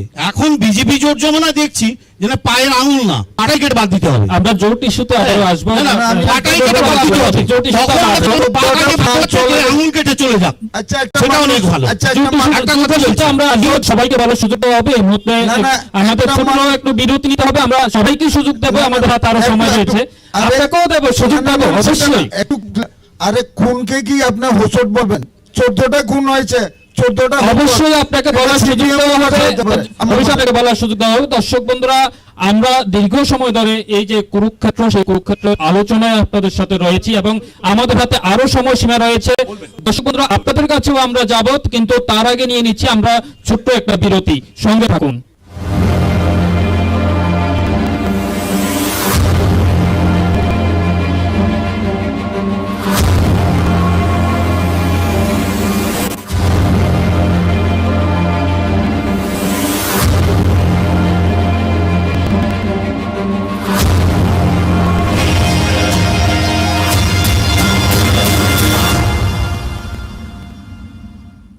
বিরতির পর স্বাগত দর্শক বন্ধুরা। এই কুরুক্ষেত্রের মঞ্চে আমাদের যে বিরতির পর আমরা শুরু করব, তার আগে যারা দর্শক বন্ধুরা রয়েছেন আপনাদের উদ্দেশ্যে বলছি, আমাদের এই কুরুক্ষেত্রের মঞ্চে যে সকল নেতৃত্বরা এখানে উপস্থিত রয়েছেন তাদের উদ্দেশ্যে আপনারাও প্রশ্ন করার সুযোগ পাবেন। প্রত্যেকজন নেতৃত্বের জন্য আপনারা একজন করে একটি করে প্রশ্ন করতে পারবেন প্রথম দিকে। পরবর্তী সময় সুযোগ থাকলে আমরা দ্বিতীয়বারও প্রশ্ন আপনাদের কাছ থেকে নেব। তো আপনারা যারা প্রশ্ন করতে ইচ্ছুক আপনারা নিজেদের মতো করে সেই প্রশ্নটা প্রস্তুত রাখেন। তো ততক্ষণে আমরা যে বিষয়টা আলোচনায় থাকবে বিষয়টা নিয়ে, সেটা হচ্ছে জোটের যে বিষয়, কল্যাণবাবু ওনার সে বক্তব্য সেখানে তুলে ধরেছেন। আমি সেখানে শঙ্করবাবুর কাছে ওনার বক্তব্য আনছেন, যিনি কংগ্রেস নেতৃত্ব এখানে রয়েছেন। শঙ্করবাবু, আমাদের প্রশ্নটা ছিল জোট বিষয়ে, যেটা আমরা আগেও দেখেছি, এখন কি এই জোটটা করাটা আবশ্যক হয়ে দাঁড়িয়েছে বিজেপির শক্তির বিরুদ্ধে লড়াই করার জন্য? স্বাধীনতার আগের কথা বলছিলাম। হ্যাঁ, ওটা হচ্ছে যারা আজকে রাষ্ট্রবাদী বলে দাবি করে, যারা আজকে রাষ্ট্রবাদী, আমরা রাষ্ট্রবাদী লোক, আর সমস্ত লোক হচ্ছে দেশদ্রোহী চিন্তাধারা যারা করে বা যারা এসব কথা বলে অন্যের উপরে কাদা ছেটানোর চেষ্টা করে, তাদেরকে আগে ভাবতে হবে যে স্বাধীনতা সংগ্রামের ইতিহাসটা আগে জানতে বলবেন। স্বাধীনতা সংগ্রামের সময় আরএসএস বা বিজেপির কোনো ভূমিকা ছিল কিনা। এই স্বাধীনতা সংগ্রাম কংগ্রেস করেছে, দীর্ঘদিন লড়াই করেছে, দীর্ঘ বছর ধরে ব্রিটিশদের বিরুদ্ধে। তখন বিজেপির জন্ম নেই। আরএসএস যখন ছিল, আরএসএস ব্রিটিশের সঙ্গ দিয়েছে, যেটা নেতাজি সুভাষচন্দ্র বসু আরএসএস কে ব্যান করার জন্য বলেছিল ক্ষমতা আসার পরেও। আমরা এই যে ভারতবর্ষের, আমরা নাথুরাম গোডসের দল করি না, আমরা মহাত্মা গান্ধী দল করি। যারা জাতির জনক মহাত্মা গান্ধীকে হত্যা করতে পারে তাদের বেলায় সবকিছু করা সম্ভব, সবকিছু কথা বলা এরা সম্ভব। কারণ আমরা এই মহাত্মা গান্ধীকে যারা হত্যা করেছে তাদের বিরুদ্ধে আমাদের সংগ্রাম, এবং স্বাধীনতা সংগ্রামের ইতিহাসে দেখা গেছে কংগ্রেসের লোকরা তো ছিলই, সিপিএমেরও বহু লোক ছিল স্বাধীনতা সংগ্রামের সময়।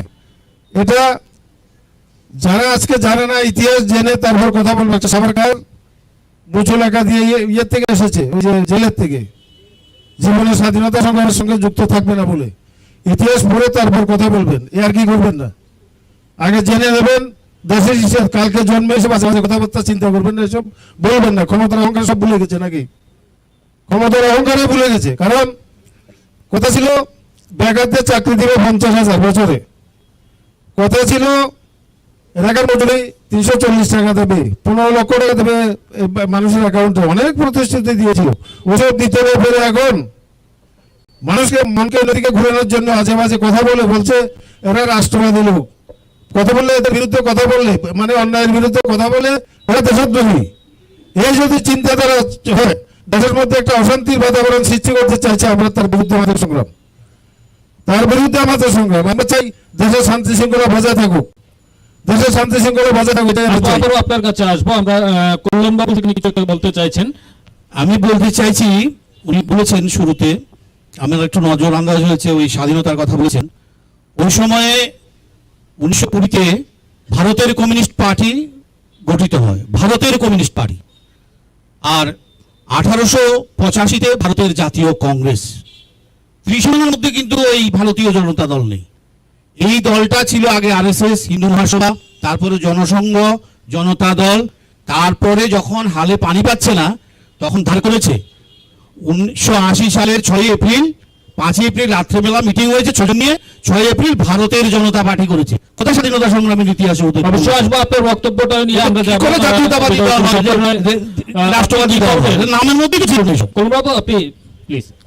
আমি একটা কথা বলবো, কংগ্রেস যারা কংগ্রেস বলছে তারা নিজেরাই জানেন হোয়াট ইজ কংগ্রেস, কংগ্রেস শব্দের অর্থ কি, এবং কংগ্রেস শব্দটা কোন সময় এসেছে।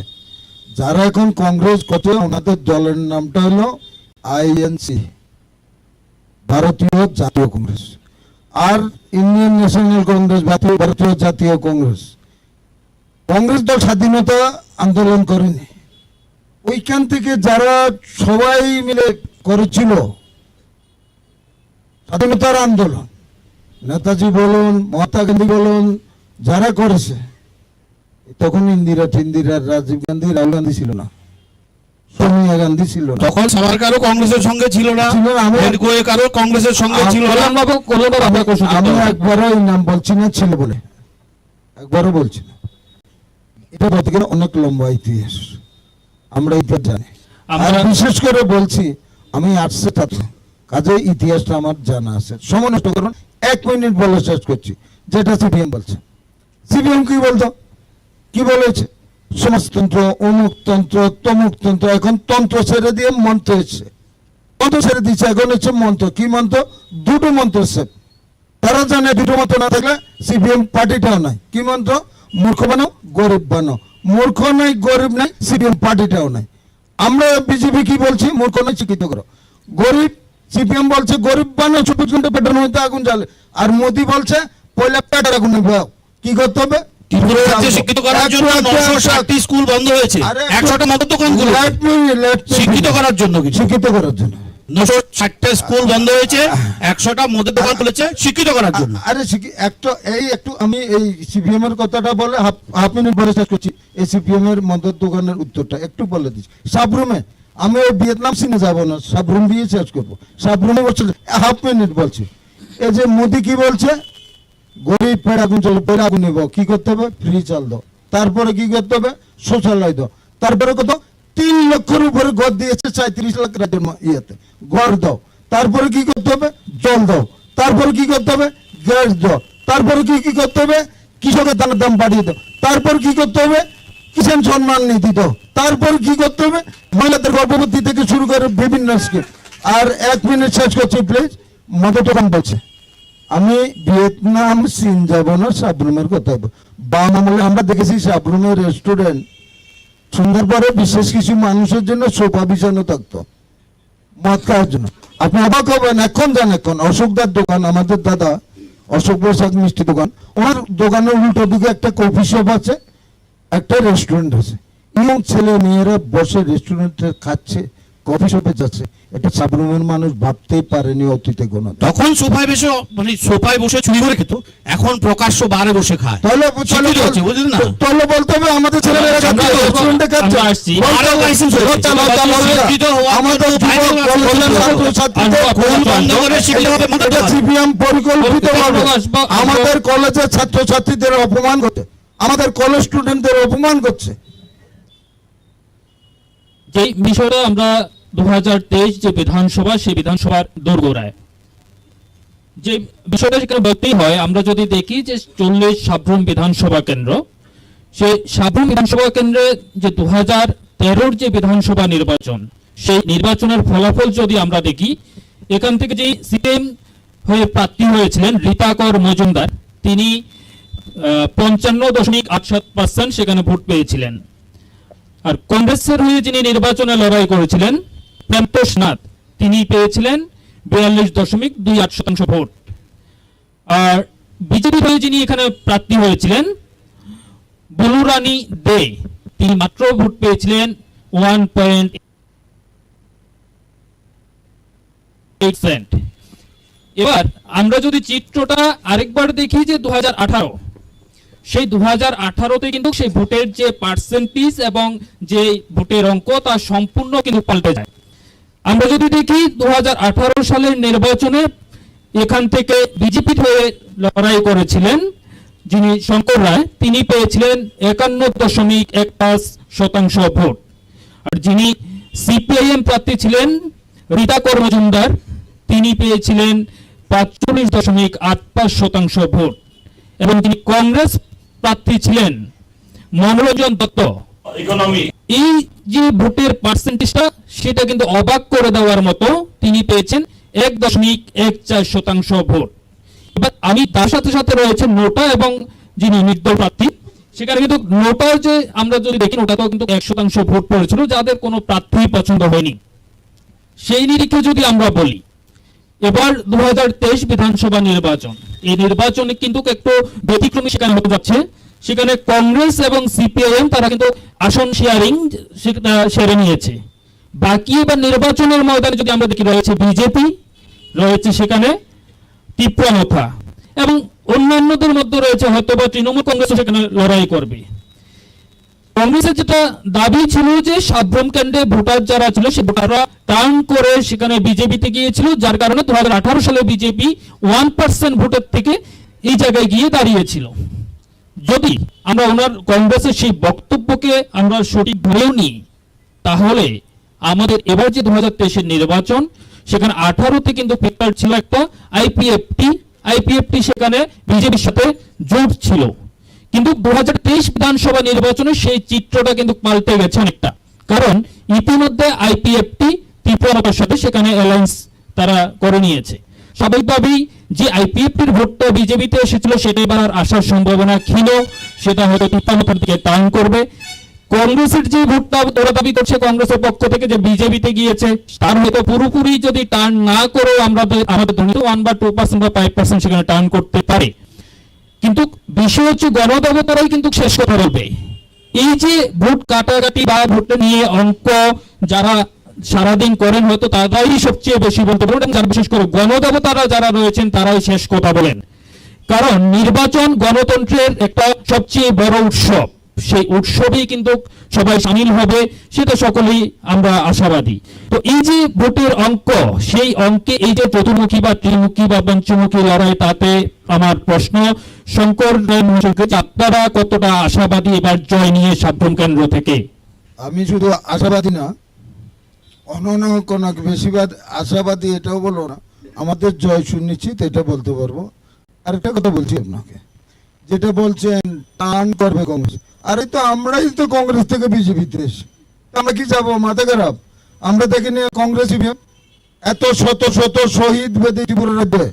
আজকে জিতেন বাবুদের, সুদীপ বাবুদের শহীদ বাদীর কাছে গিয়ে ক্ষমা চাইতে হবে।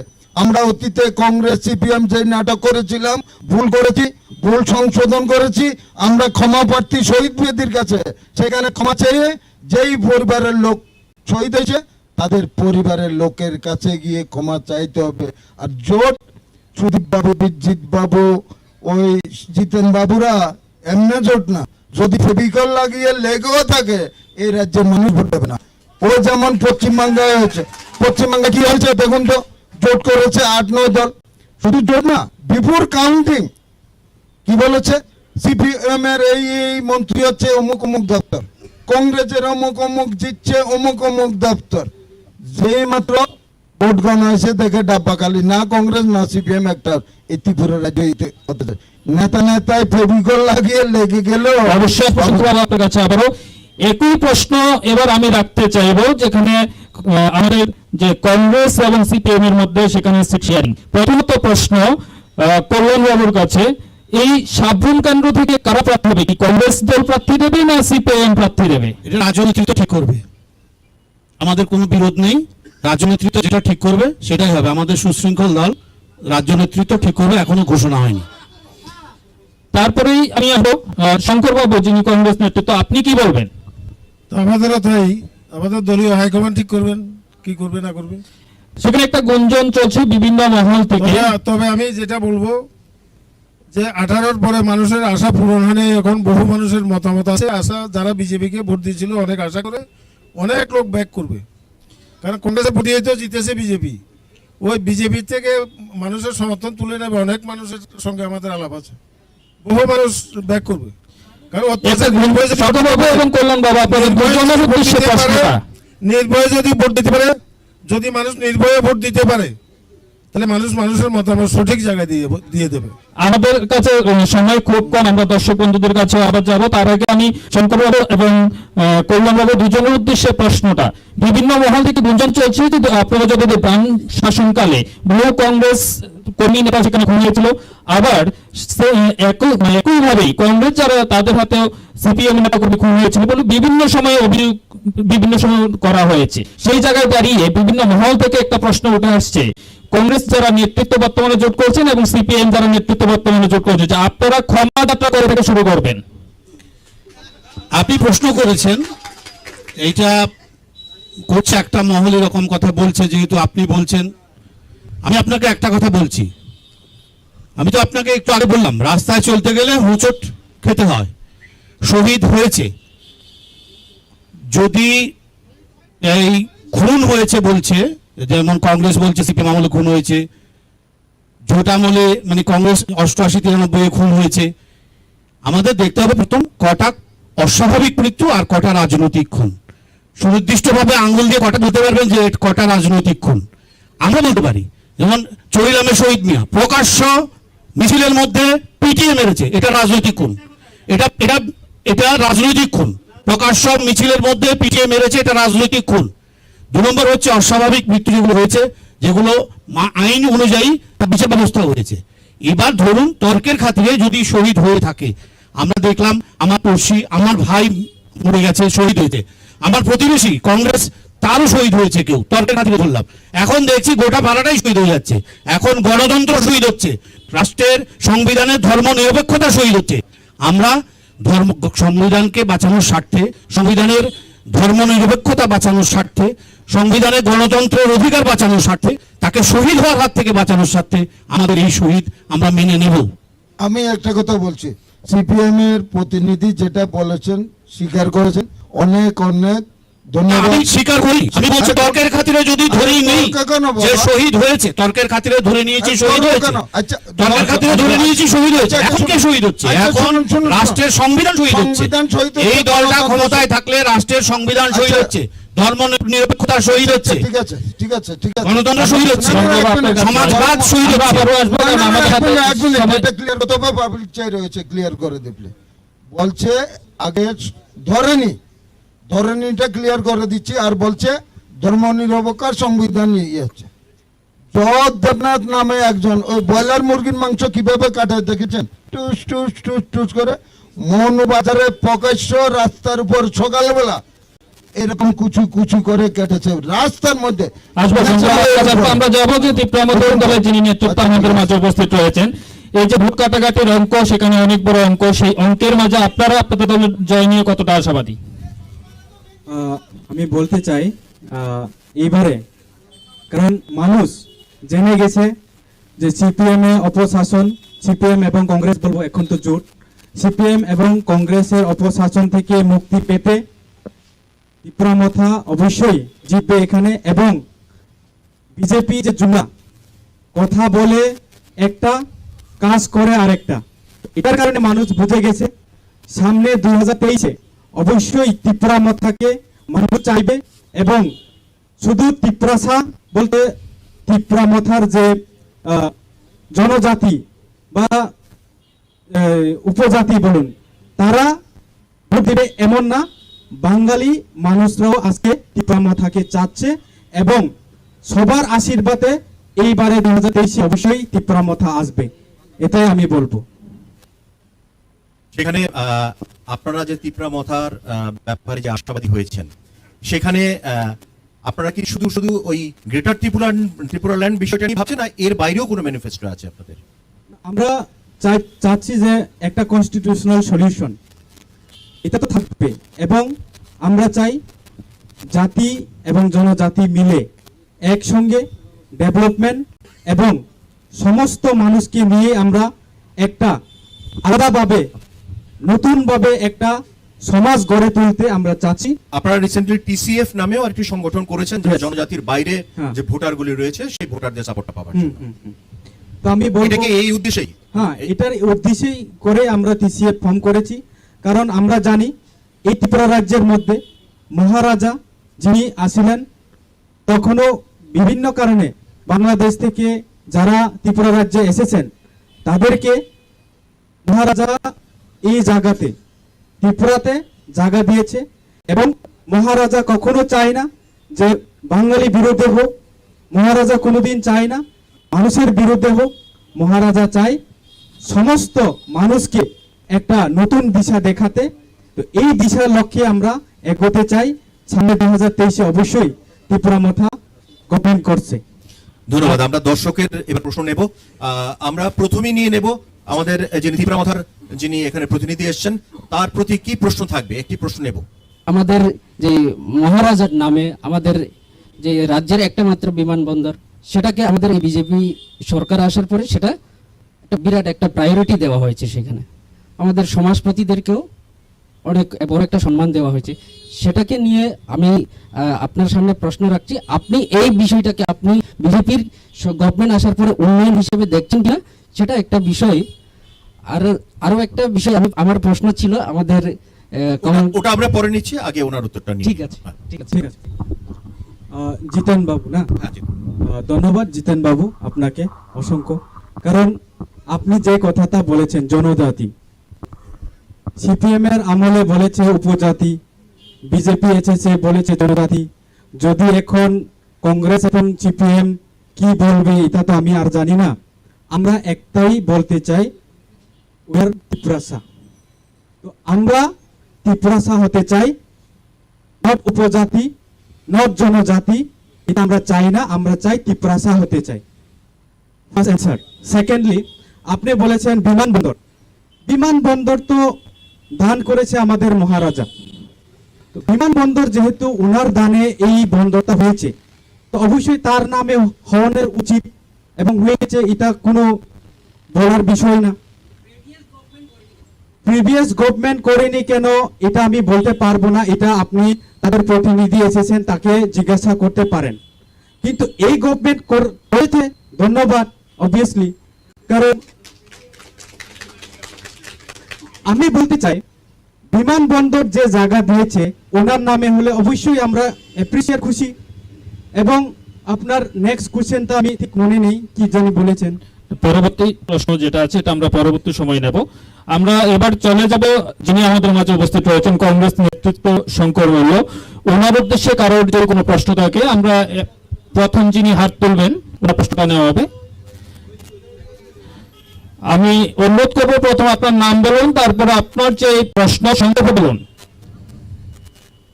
রতন চক্রবর্তী। আপনার প্রশ্নটা? প্রশ্ন কংগ্রেসের শঙ্কর মল্লের প্রতি। হ্যাঁ বলুন।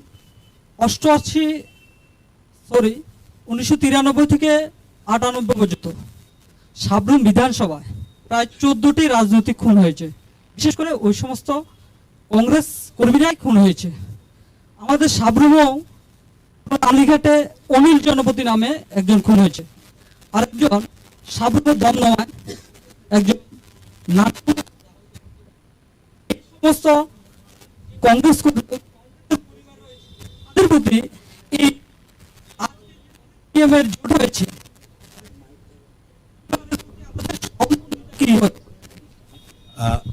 শঙ্করবাবু, আপনি নিশ্চয়ই প্রশ্নটা শুনতে পেয়েছেন।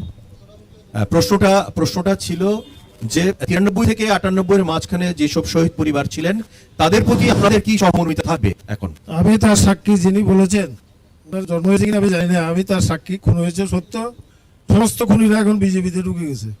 আমরা যখন দেখলাম সমস্ত খুনিরা, আমি নাম দেখিয়ে দিতে পারবো, যারা খুন করেছে তাদের নামে কেস আমি দিয়েছি কেস দিয়েছি। সিপিএম এর যে সমস্ত যারা খুন করেছে কংগ্রেসকে, এরা 18 পরে বিজেপিতে ঢুকে মানে এরা এখন সাধু সেজে গেছে, বলবো প্রয়োজন হলে বলবো না, সেখানে প্রয়োজন হলে বলবো, দর্শকদের উদ্দেশ্য রয়েছে আপনারা নীরবতা বজায় রাখুন। প্রয়োজন হলে বলবো, এখন বলার দরকার মনে না, করছি না।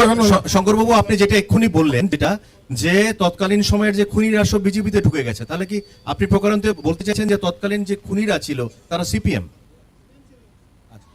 কেস করেছে সিপিএম ছিল, সিপিএম তো ওই সিপিএম এর লোকরা এখন বেশিরভাগ বিজেপিতে ঢুকে গেছে। দর্শক বন্ধুদের উদ্দেশ্যে বলছি আপনারা নিরাপত্তা বজায় রাখুন, দয়া করে আপনারা নিরাপত্তা বজায় রাখুন। আমাদের এই কুরুক্ষেত্র এরা নতুন প্রজন্ম হয় কি জানে এসব ইতিহাস। আমরা আরেকটি প্রশ্ন নিয়ে নিই এবার। আমাদের বুঝতে পারছেন এদের অবস্থা দেখেছেন? ঠিক আছে, আপনারা দেখেছেন মজা করবেন, আমাদেরকে এই সহযোগিতা হচ্ছে করুন। বিজেপি সরকার, আমরা প্রত্যেকটি প্রশ্ন এই হচ্ছে আমরা- বিজেপি সরকারের, এখন আমরা এই শাসনে চলছি। হ্যাঁ, শঙ্করবাবু, আগামী দিন কি হবে দেখুন। শঙ্করবাবু, আমরা আসছি। আমাদের যিনি সিপিএম এর প্রতিনিধি রয়েছেন এখানে, তাদের ওনার প্রতি কি প্রশ্ন থাকবে, একজন একটু প্রশ্ন করবেন। 2010 সালে রাজ্যে বামফ্রন্ট ক্ষমতায়, তৎকালীন সময়ে সাবরুম নগর পঞ্চায়েত নির্বাচন অনুষ্ঠিত হয়। ওই নগর পঞ্চায়েতে কংগ্রেস দল জয়লাভ করে। 2013 বিধানসভা নির্বাচনে বামফ্রন্ট পুনরায় জয়লাভ করার পর জোর করে নগর পঞ্চায়েতটা ভেঙে দেওয়া হয়। তখনকার সময় গণতন্ত্রের পরিভাষা কি এটা আমি কমিউনিস্ট পার্টির প্রতিনিধির কাছে উদ্দেশ্যে বলছি, এটা কি গণতন্ত্রের পরিভাষা কি? উনি শ্রদ্ধেয় ব্যক্তি এবং সাবরুমের প্রাক্তন চেয়ারম্যান নগর পঞ্চায়েতের, এবং আমি বামপন্থী দলের হলেও উনি যে রাজনৈতিক দল থেকে বিলং করতেন, ওনার যে ত্যাগ বা এটাকে আমি খুব শ্রদ্ধা করি। এবং আমি বলেছি উনি যে প্রশ্নটা করেছেন এটা খুব সুন্দর প্রশ্ন করেছেন, তখন গণতন্ত্র কোথায় ছিল? যারা নির্বাচিত সদস্য ছিল তারা পদত্যাগ করেছে, তারা পদত্যাগ করার পর আবার নির্বাচন হয়েছে।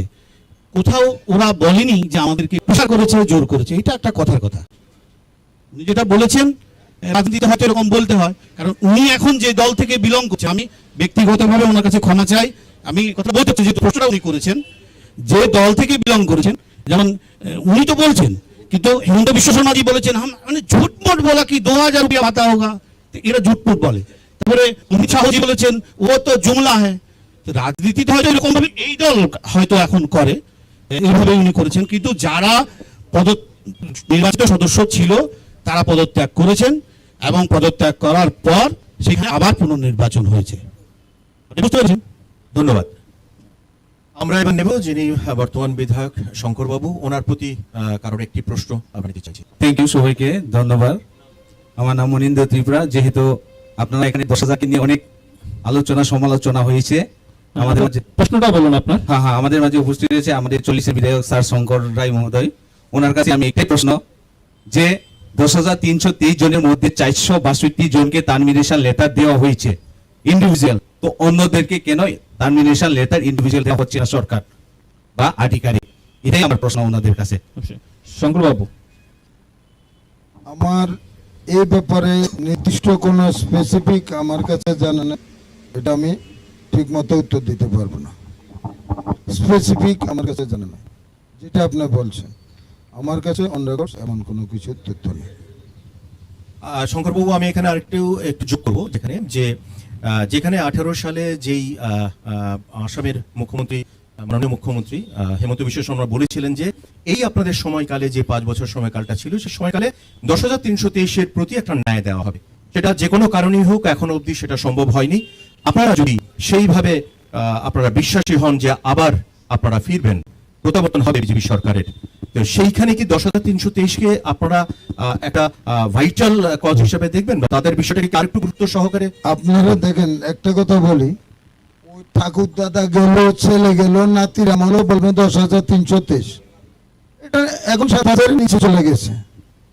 এটা দেখুন, আমাদের পিরিয়ড 5 বছর, এর মধ্যে করোনায় জন্য নষ্ট হয়ে গেছে 2 বছর 3 বছর, তারপরে বিভিন্ন রকম আমাদের গভর্নমেন্ট আন্দোলন করেছে।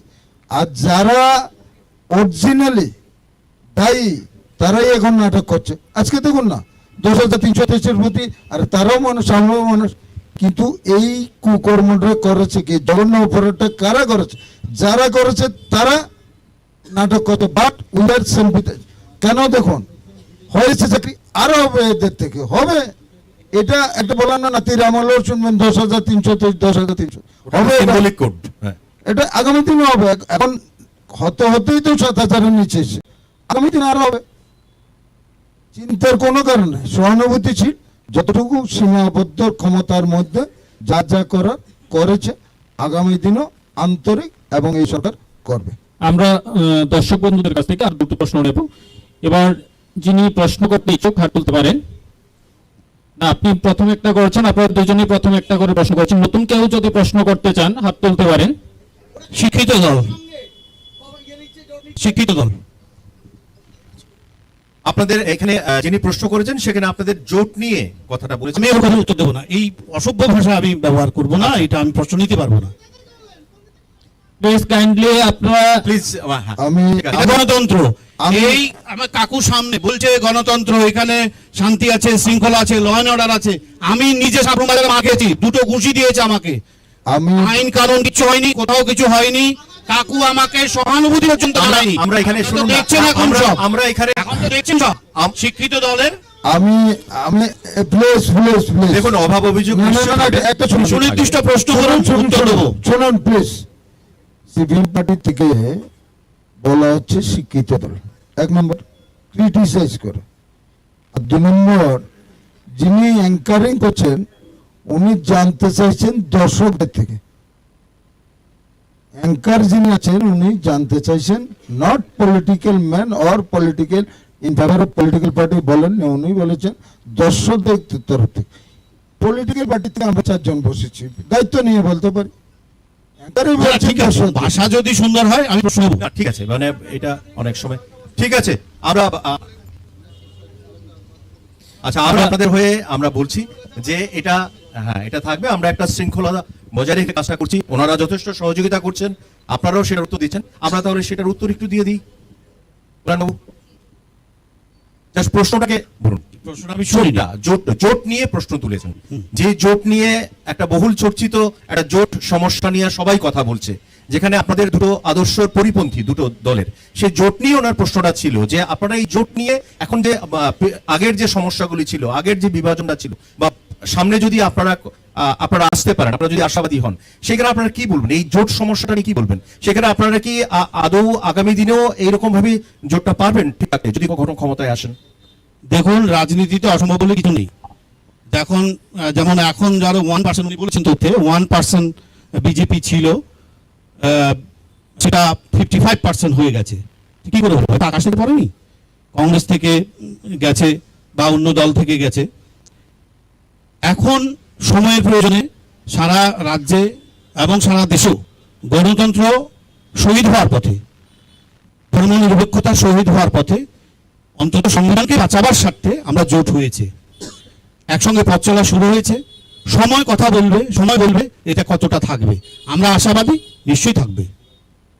লাস্ট আমরা একটাই প্রশ্ন নেব। ওইখানে মাইকটা ওইখানে দেবেন, ওই যে উনি আছেন। মহিলা কেউ থাকলে আমরা অগ্রাধিকার দেব। না, আপনি বলুন, আপনি যিনি হাত তুলেছিলেন আপনি বলুন। একজন হাত তুলেছিলেন এখানে, আপনি প্রশ্নটা বলুন, আপনি বলুন, প্রশ্নটা বলুন। আমি নো ডাউট আমরা রাজনৈতিক মতাদর্শকতা আর থাকলেও আমাদের বন্ধু বান্ধব কল্যাণ মতপ্রসাদ উনি যে দলে বিলং করছেন, আমি ওনার উদ্দেশ্যে একটা প্রশ্ন করতে চাই। উনি ধর্ম নিরপেক্ষ মানে ইংলিশে যাকে সেকুলারিজম বলে, আপনি কি ক্লিয়ার করবেন যে ভারতীয় জনতা পার্টি বা এদেশে মোদিজির নেতৃত্বে যখন বিজেপি সরকারটা আসে, সেকুলারিজম কোথায় আঘাত হয়েছে, কোন মুসলিম, কোন খ্রিস্টান, কোন জাতির উপর আঘাত হয়েছে, এবং এরা কি ইন্ডিয়া ছেড়ে চলে গেছে, বা কোথাও কি কোনো এমন কোনো ইনসিডেন্ট আপনি দেখাতে পারবেন? প্লিজ একটু বলুন। চলে গেছে কিনা সেরকম তথ্য আমার কাছে নেই, কিন্তু চলে যাওয়ার অবস্থা তৈরি করা হচ্ছে, সেটা আপনারা সবাই দেখতে পাচ্ছেন, টিভিতে সারাদিন দেখতে পাচ্ছেন। যেমন আমি একটা কথা বলি, আমি সুনির্দিষ্টভাবে কাউকে আঘাত করার জন্য বলবো না, মানে গোমাতার নামে জয়ধ্বনি আমরা আগে শুনিনি। আর মানে এই নয় যে গোমাতাকে এখানে, মানে গরুকে এখানে পূজা করা হতো না। পৌষ সংক্রান্তিতে গরুকে স্নান করিয়ে ফুলের মালা দিয়ে আমরা বলতাম পুষ করা, ওটাকে ওর গরুর পিঠের মধ্যে আলপনা এঁকে দেওয়া হতো, এগুলো হতো। এখন তখন গরু বিক্রিও হতো না, গরু বিক্রি হতো, গরুর হাট ছিল, মূলবাজারে গরু বাজার আছে, গরুর হাট। এখন এইসব হয় না, গরু এখন মাথা, এখন সাংঘাতিক বাড়াবাড়ি, যারা বিক্রি করে, যারা নেয়, তাদের নিয়ে একটা টানা হাসা শুরু হয়েছে। কিছুদিন আগে রামনগরে এই ঈদের সময় গতবার একাধিক ঘটনা ঘটেছে, সমস্ত সুনির্দিষ্ট তথ্য আমার কাছে নেই, এটা আপনারা সবাই জানেন। এই যে একটা প্রোপাগান্ডা চলছে, ধর্মনিরপেক্ষতার কথা বলা, মানে সম অধিকারের কথা বললে, রিলিজিয়নের সম অধিকারের কথা বললে পাকিস্তান চলে যাও বলা, দিল্লিতে বড় হয়েছে, বলছে ভারতের সঙ্গে পাকিস্তানের যুদ্ধ, কেজরিওয়ালের দল পাকিস্তানের, মানে কেজরিওয়াল দলকে ভোট দিলে সেটা পাকিস্তানের খুশি হবে। এইটা কি ধরনের প্রোপাগান্ডা? এতে আমরা আশঙ্কা করছি, এবং সারা দেশের মানুষ বুঝতে পারছে, আমার বন্ধু হয়তো বুঝতে পারছে না যে ধর্মনিরপেক্ষতা একটা প্রশ্নের মুখে। আশা করি এবার বুঝবে। আমরা লাস্ট একটা প্রশ্ন নেব, তো যদি কোনো মহিলাদের পক্ষ থেকে কোনো প্রশ্ন থাকে আমরা সুযোগ দেব, এবং এটাই আমাদের শেষ প্রশ্ন হবে, এবং তারপরেই আমার যিনি সহকর্মী রয়েছেন উনি আজকের যে আমাদের কুরুক্ষেত্র মঞ্চের অনুষ্ঠান সেটা সমাপ্ত করবেন। প্লিজ। আমি সামনে দাদাদের উদ্দেশ্যে বলছি, আজ 18 থেকে এখন পর্যন্ত নির্বাচন হওয়ার পর থেকে, আমাদের বিজেপি সরকার গঠন হওয়ার পর থেকে কোনো তাবর নেতা, বামপন্থী বলুন এবং কি কংগ্রেস নেতা বলুন, কেউ কি বাড়ি সেট করে ওরা কোনো বিদেশে রাজ্য গিয়ে, হ্যাঁ, ওদের যেতে হয়েছে বাড়িঘর ছেড়ে, বউ বাচ্চা ছেড়ে, এবং কি কোনো মায়ের সিঁদুর মুছেছে, এবং কি কোনো মায়ের বুক খালি হয়েছে? ওদের কাছে আমার এই প্রশ্নটা। আপনার নামটা ম্যাডাম? আমার নাম জবাদে বিশ্বাস। ধন্যবাদ। আপনাদের কাছে কার কাছে প্রশ্নটা করলেন আপনি? কংগ্রেস এবং আমার আচ্ছা, বয়োজ্যেষ্ঠ যে দাদারা আছে আমি ওদের আচ্ছা, উদ্দেশ্যে বলেছি। আচ্ছা, শঙ্করবাবু আপনি কি প্রশ্ন? ধন্যবাদ। খুন হওয়া তো যারা খুন করেছিল অতীতে সিপিএম এর আমলে যেসব খুন হয়েছে আমরা প্রতিবাদ করে কেস দিয়েছি হয়েছে। আপনি যে বলছেন এই আমলে 18-র পরে কোনো খুন হয় নাই, খুন হতে হয় নাই। মানুষের অধিকার নিয়ে চলা যাচ্ছে কিনা? যারা পঞ্চায়েতের নির্বাচনে ভোট হয়েছে শুনেছেন, সাবরুমে 21টা পঞ্চায়েত আছে, 21টা এই যে সাতচান ব্লকের আন্ডারে একটা পঞ্চায়েত নির্বাচনে ভোট হয়েছে দেখেছেন? সেখানে আমাদেরকে যে নির্বিচারে মানলো, সমস্ত ক্যান্ডিডেট যে পিটালো, আপনি কি শুনেননি? আপনি সাবরুমে থাকেন না? দেখেছেন আপনি? আপনি দেখুন না, জিজ্ঞেস করুন না তাদেরকে। পুলিশের সামনে পিটিয়েছে, থানা কেস আছে, একটু খবর নেবেন কারা কারা করেছে।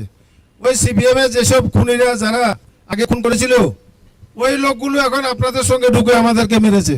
ওই লোকগুলো ঢুকে মেরেছে, আপনাদেরকে বাড়িতে থেকে তো তাড়িয়ে দেয়নি, থানায় মামলা আছে। বাড়ি থেকে তো তাড়িয়ে দেয়নি। আর বাড়িতে এখন দেখুন আপনাকে প্রশ্ন করার সুযোগ করে দেবেন। আমি বলি, বাড়ি থেকে তাড়িয়ে দিলে কি আপনি খুশি হতেন? হ্যাঁ, উনি বাড়ি থেকে তাড়িয়ে দিলে কি খুশি হতেন? খুশি হতেন? লেভেলটা কি বাড়ি থেকে তাড়িয়ে এতগুলো অত্যাচারের পরে আপনি বলছেন কিছু নেই। শঙ্করবাবু, বাড়ি থেকে তাড়িয়ে দিলে আপনি খুশি হতেন কি? শঙ্করবাবু এখানে একটা কথা বলবো, যেহেতু আপনাদের মধ্যে জোট হয়ে গেছে, বাম কংগ্রেস জোট হয়েছে, তো আপনি যতবার সিপিএম এর খুনিরা বলবেন সেখানে কিন্তু একটা হ্যাঁ এটা আমাদের নির্বাচনে একটা জোট হয়েছে, কিন্তু আমি বলছি আজকে 40 বছর আগে সিপিএম করছেন, কিন্তু স্বতন্ত্রতা বজায় আছে। না, আমি থাকতে পারে, এটা ওনার ব্যক্তিগত কল্যাণবাবু, আমি গণতন্ত্র। কল্যাণবাবু, আমি মিসগাইডের কথা বলছি। একটু আগে দেখুন, আমরা একটা সম্প্রীতি দেখেছি, আপনি শঙ্কর রায় এবং আপনার মধ্যে যে কাকুর যে সম্পর্কটা, এটা নিয়ে খুব সুন্দরভাবে শুরু হয়েছিল। সেখানে যতটুকুই হয়েছে, সেখানে যে বাকবিতণ্ডা বা যতটুকুই হয়, সেটা কিন্তু একটা রাজনৈতিক শিষ্টাচার বজায় রেখে। সেখানে ধরুন যখন জোট সঙ্গী হয়ে যাবে, তখন আমি পার্টিকুলার ওই শব্দটা বলছি, হতে পারে সন্ত্রাসী, হতে পারে খুনি, যখন আমরা জোট কথাটা ব্যবহার করব, সেখানে পার্টিকুলার মেনশন করে যদি আমরা এটা করি। আজ থেকে 40 বছর আগের কথা, 30 বছর আগের কথা, এখন সেই সিপিএম হিসাব করে দেখবেন। শঙ্করবাবু, এটা হিসাব করে দেখবেন, এর মধ্যে আমি বলছি, আর কিছুই না। সেখানে আমরা অনুষ্ঠানটাকে শেষ করব। শেষ করার আগে প্রত্যেকের কাছেই আমাদের এটা থাকে। শঙ্করবাবু, আপনাকে বলছি, 2023 নির্বাচন, এই নির্বাচনে বিজেপিকে কেন ভোট দেবে মানুষ? ভোটারদের উদ্দেশ্যে কি বলবেন? সংক্ষেপে বলবেন। আমি সংক্ষেপে একটু বলে দিচ্ছি। কংগ্রেস থেকে বলছে যে 30-40 বছর আগে সিপিএম এটা করেছে, এখন করেনি, এখন নতুন সিপিএম। আর সিপিএম এর যিনি আছেন উনি বলছেন সিপিএম এর জন্ম হয়েছে 1920 সনে, রাইট? এটাও ঠিক আছে। মূল পয়েন্টে চলে আসুন। মূল পয়েন্ট হলো ভারতীয় জনতা পার্টিকে এই রাজ্যের মানুষ যেভাবে 2018-তে আশীর্বাদ করেছে এবং যত আসন জিতিয়ে সরকার হয়েছিল, এর থেকে অনেক অনেক বেশি আসন নিয়ে দ্বিতীয়বারের মতো এই রাজ্যে ভারতীয় জনতা পার্টির সরকার হতে যাচ্ছে। কারণ শান্তি শৃঙ্খলা উন্নয়নকে সামনে রেখে, আমি বিস্তারিত বলবো না এখন যেহেতু সংক্ষেপে বলছেন, আজকে প্রতিটা স্তরের গ্রামে গঞ্জের মানুষ, সে ঘর বলুন, জল বলুন, খাদ্য বলুন, সব এভরিথিং পাচ্ছে। আজকাল সিপিএম এর মতো মিছিল করতে হয় না। সিপিএম আমলে বুড়ো বুড়ি লাঠি নিয়ে বদ দিয়ে মিছিল করতে হয়েছিল একটা জিনিসের জন্য, 700 টাকা ভাতার জন্য। এখন এগুলি করতে হয় না। তাই মোদী বলেছেন সবকা চায় সবকা বিকাশ, এবং সবাই ঘরে বসে বসে পাচ্ছে, এবং প্রতিটা মানুষ স্বতঃস্ফূর্তভাবে ভোট কেন্দ্রে গিয়ে দ্বিতীয়বারের মতো ভারতীয় জনতা পার্টিকে পুনঃপ্রতিষ্ঠিত করবে। ধন্যবাদ শঙ্করবাবু। কল্যাণবাবু, আমি জাস্ট প্লিজ আমরা জাস্ট বলবো, দেখুন, দীর্ঘ 25 বছর আপনারা রাজত্ব করেছেন, এখানে শাসনকাল ছিল, এবং সেই শাসনকালে কোনো উন্নয়ন হয়নি, এই কথা আমরা একবারও বলবো না। এবং আমাদের চিরাচরিত দৃশ্যে যে সকল জিনিস দেখি, অনেকাংশেই অনেক কিছুই সেই আমলে ছিল।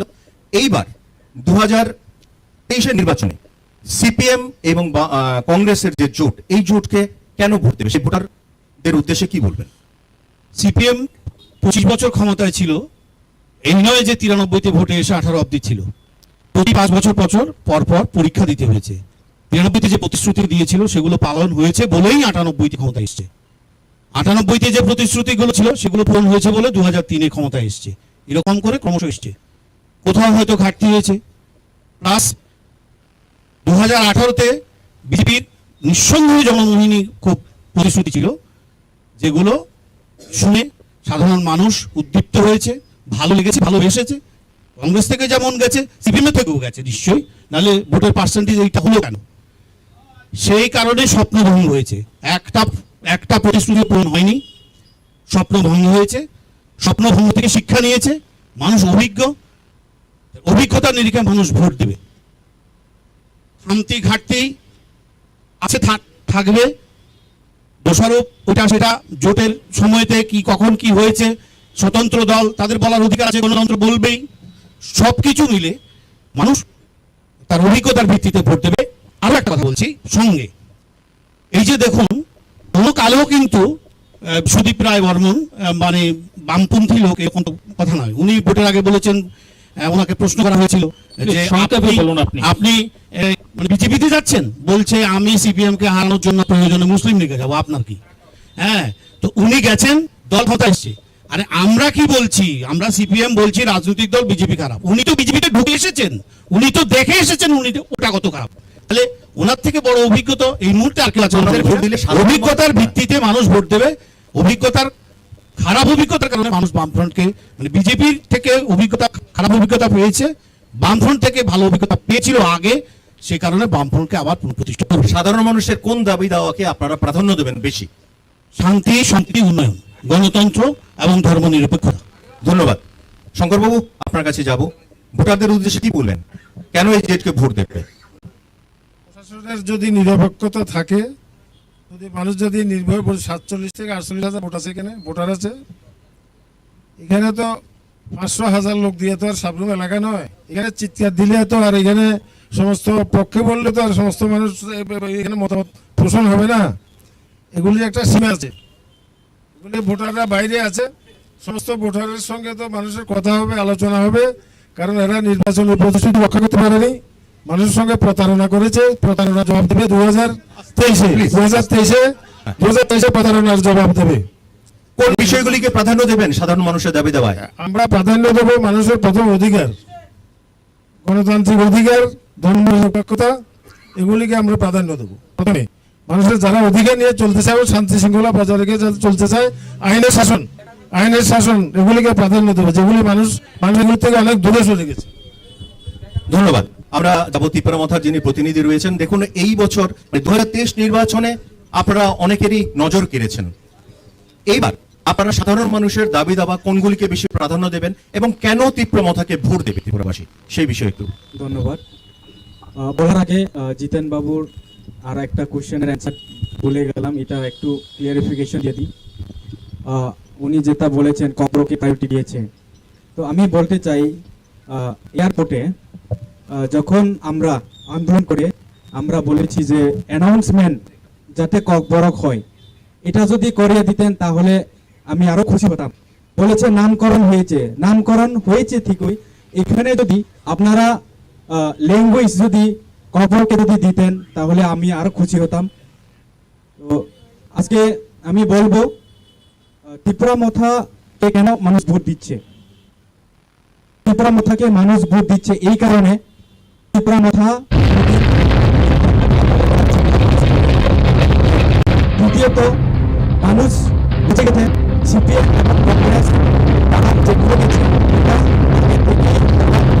এইভাবেই প্রশাসনের মধ্যে দিয়ে চলেছে। তো এই কারণে মানুষ বুঝে গেছে যে এই জোট তারা আগে থেকেই আছে, এই কারণে তাদেরকে আর মানুষ ভোট দেবে না। মানুষ জেনে গেছে যে তাদের এই জুমলাটাও। তো এই কারণে আমি বলবো নেক্সট ডে যারা ইয়াং জেনারেশন এবং যারা শিক্ষিত, আমি বলবো যারা শিক্ষিত তারা চাই একটা নতুন সরকার হোক, যেটা বিজেপি এবং সিপিএম কংগ্রেস তাদেরকে ধরে ছড়িয়ে আরেকটা নতুন দিশা যেটা দেখাতে পারে, এটা একমাত্র ত্রিপুরা মথাই দেখাতে পারবে।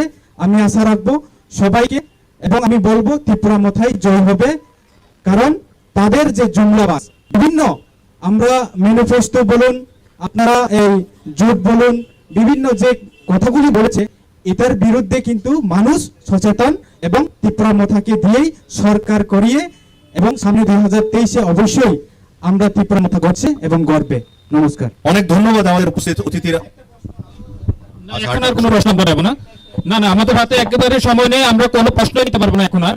প্লিজ আপনি শেষ করতে পারেন। খুব গুরুত্বপূর্ণ প্রশ্ন। আচ্ছা, আপনি মাইক সারিয়ে বলুন, একটু বলুন। গত 2021 সালে এডিসি নির্বাচনের পরে আপনারা তো তিপ্রাসাদের সাথে কথা বলছেন, আপনাকে আমি ভালো ধন্যবাদ জানাচ্ছি, তিপ্রাসাদের সাথে কথা বলছেন। আমাদের মেরুপাড়াতে এডিসি নির্বাচনের পরে অন্তত 200 থেকে 250 গানের রাবার বাগান, তিপ্রাসা আপনাদের মতো তিপ্রাসা, তাদের নির্বাচনে জয়ের তাণ্ডবে সেখানে 250 কানির মতো রাবার বাগান, তিপ্রাসাতে রাবার বাগান পুড়িয়ে দিয়েছে আপনাদের তীব্রমথার কার্যকর্তারা। এটার ব্যাপারে আপনি কি বলবেন? আমি বলবো, আপনার কাছে কোনো প্রমাণ এমন আছে যে, যদি প্রমাণ থাকে তাহলে আমাদেরকে জানাতো, কিন্তু আমরা তো সেই ব্যাপারে কিছু জানি না। আমি অলরেডি ওইখানে ভিজিট করেছি, 2-3 বার গেছি। এমন তো তিপ্রাসার আমরা ধ্বংস করব এমন আমাদের মেন্টালিটি নেই। আমি বলবো, শুধু তিপ্রাসা কেন, বাঙালিদেরকেও আমি বলতে পারি, তীব্রমথা আসার পরে একটা বাঙালির গড়েও ইট একটাও পড়েনি এবং সামনেও পড়বে না, কারণ আমরা চাই শান্তি এবং মানুষের কল্যাণের জন্যই আমরা চেষ্টা করব। আমরা বলবো বিজেপি, অথচ দেখুন সুরমা বিধানসভা কেন্দ্রে একজন খুন হয়েছে, আমরা নির্দ্বিধায় বলতে পারি এটা বিজেপি খুন করেছে। তো আমরা মানুষকে খুন করার এই টার্গেটে আমরা চলি না, মানুষকে ডেভেলপমেন্ট এবং মানুষকে সুন্দর একটা দিশা দেখানোর আমরা প্রচেষ্টা করি। আমাদের বুবাকরা এটাই চাই, সবাইকে নিয়ে কাজ করতে চাই, কাউকে ঠকিয়ে বা কাউকে খুন করিয়ে এই তীব্রমথা কিন্তু চায় না। ডেভেলপমেন্টের কথা যদি বলতে হয়, ডেভেলপমেন্ট এডিসির মধ্যে কারা করবে? আপনার স্টেটের মধ্যে কে আছে বলুন? স্টেটের মধ্যে যদি বিজেপি সরকার থাকে, বিজেপি গভর্নমেন্টের কি এটা কর্তব্য না যে এডিসি এরিয়াগুলির মধ্যে ডেভেলপমেন্ট হোক? আমরা আর কোনো প্রশ্ন আপনারা শুধু মিথ্যা কথা বলেন। ধন্যবাদ দাদা। আমরা একটা দেখুন, আমরা কুরুক্ষেত্র মঞ্চ থেকে এটা বিশ্বাস করি যে যারা খারাপ কাজ করেন, যারা খুনি সন্ত্রাসী, তাদের কোনো দল হয় না। তারা ব্যক্তি হিসাবে খারাপ লোক, খুনি সন্ত্রাসী। তারা যদি কোনো দলের মধ্যে থাকে তাহলে সেই দলের বদনাম হয়, এটা আমরা সবসময় দেখেছি। সেই অভিজ্ঞতা, সেই লেখাপড়া, সেই শিক্ষায় আমরা বড় হয়েছি। এখানে খারাপ লোকের কথা বা খারাপ যেটা হয়েছে সেটা নয়, আইনের কাজ যদি সেরকম কিছু হয়, আইনের কাজ আইন করবে। এখানে আমরা যেটা বসেছি, যেটা 2023 নির্বাচনে যে প্রার্থীরা থাকবেন বিভিন্ন দলের, সেই প্রার্থীদের কেন ভোট দেওয়া হবে এবং ওরা বিগত দিনে কি করেছেন সেটাই আমরা এখানে জানতে চাইছি।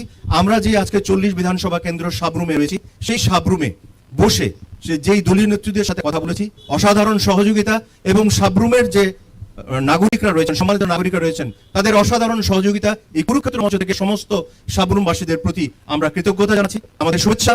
আগামী 2023 নির্বাচনে আপনাদের রায়ে, জনতার রায়ে যিনি বা যারা যে দল ক্ষমতায় বসবে, তাদের অবশ্যই কর্তব্য সাধারণ নাগরিকের দাবি দাওয়াটা প্রথমে পূরণ করা, সেখানে কোনো ব্যক্তি স্বার্থ নয়। এই আশা রেখে আজকের অনুষ্ঠান আমরা শেষ করেছি। সবাই ভালো থাকবেন। ধন্যবাদ।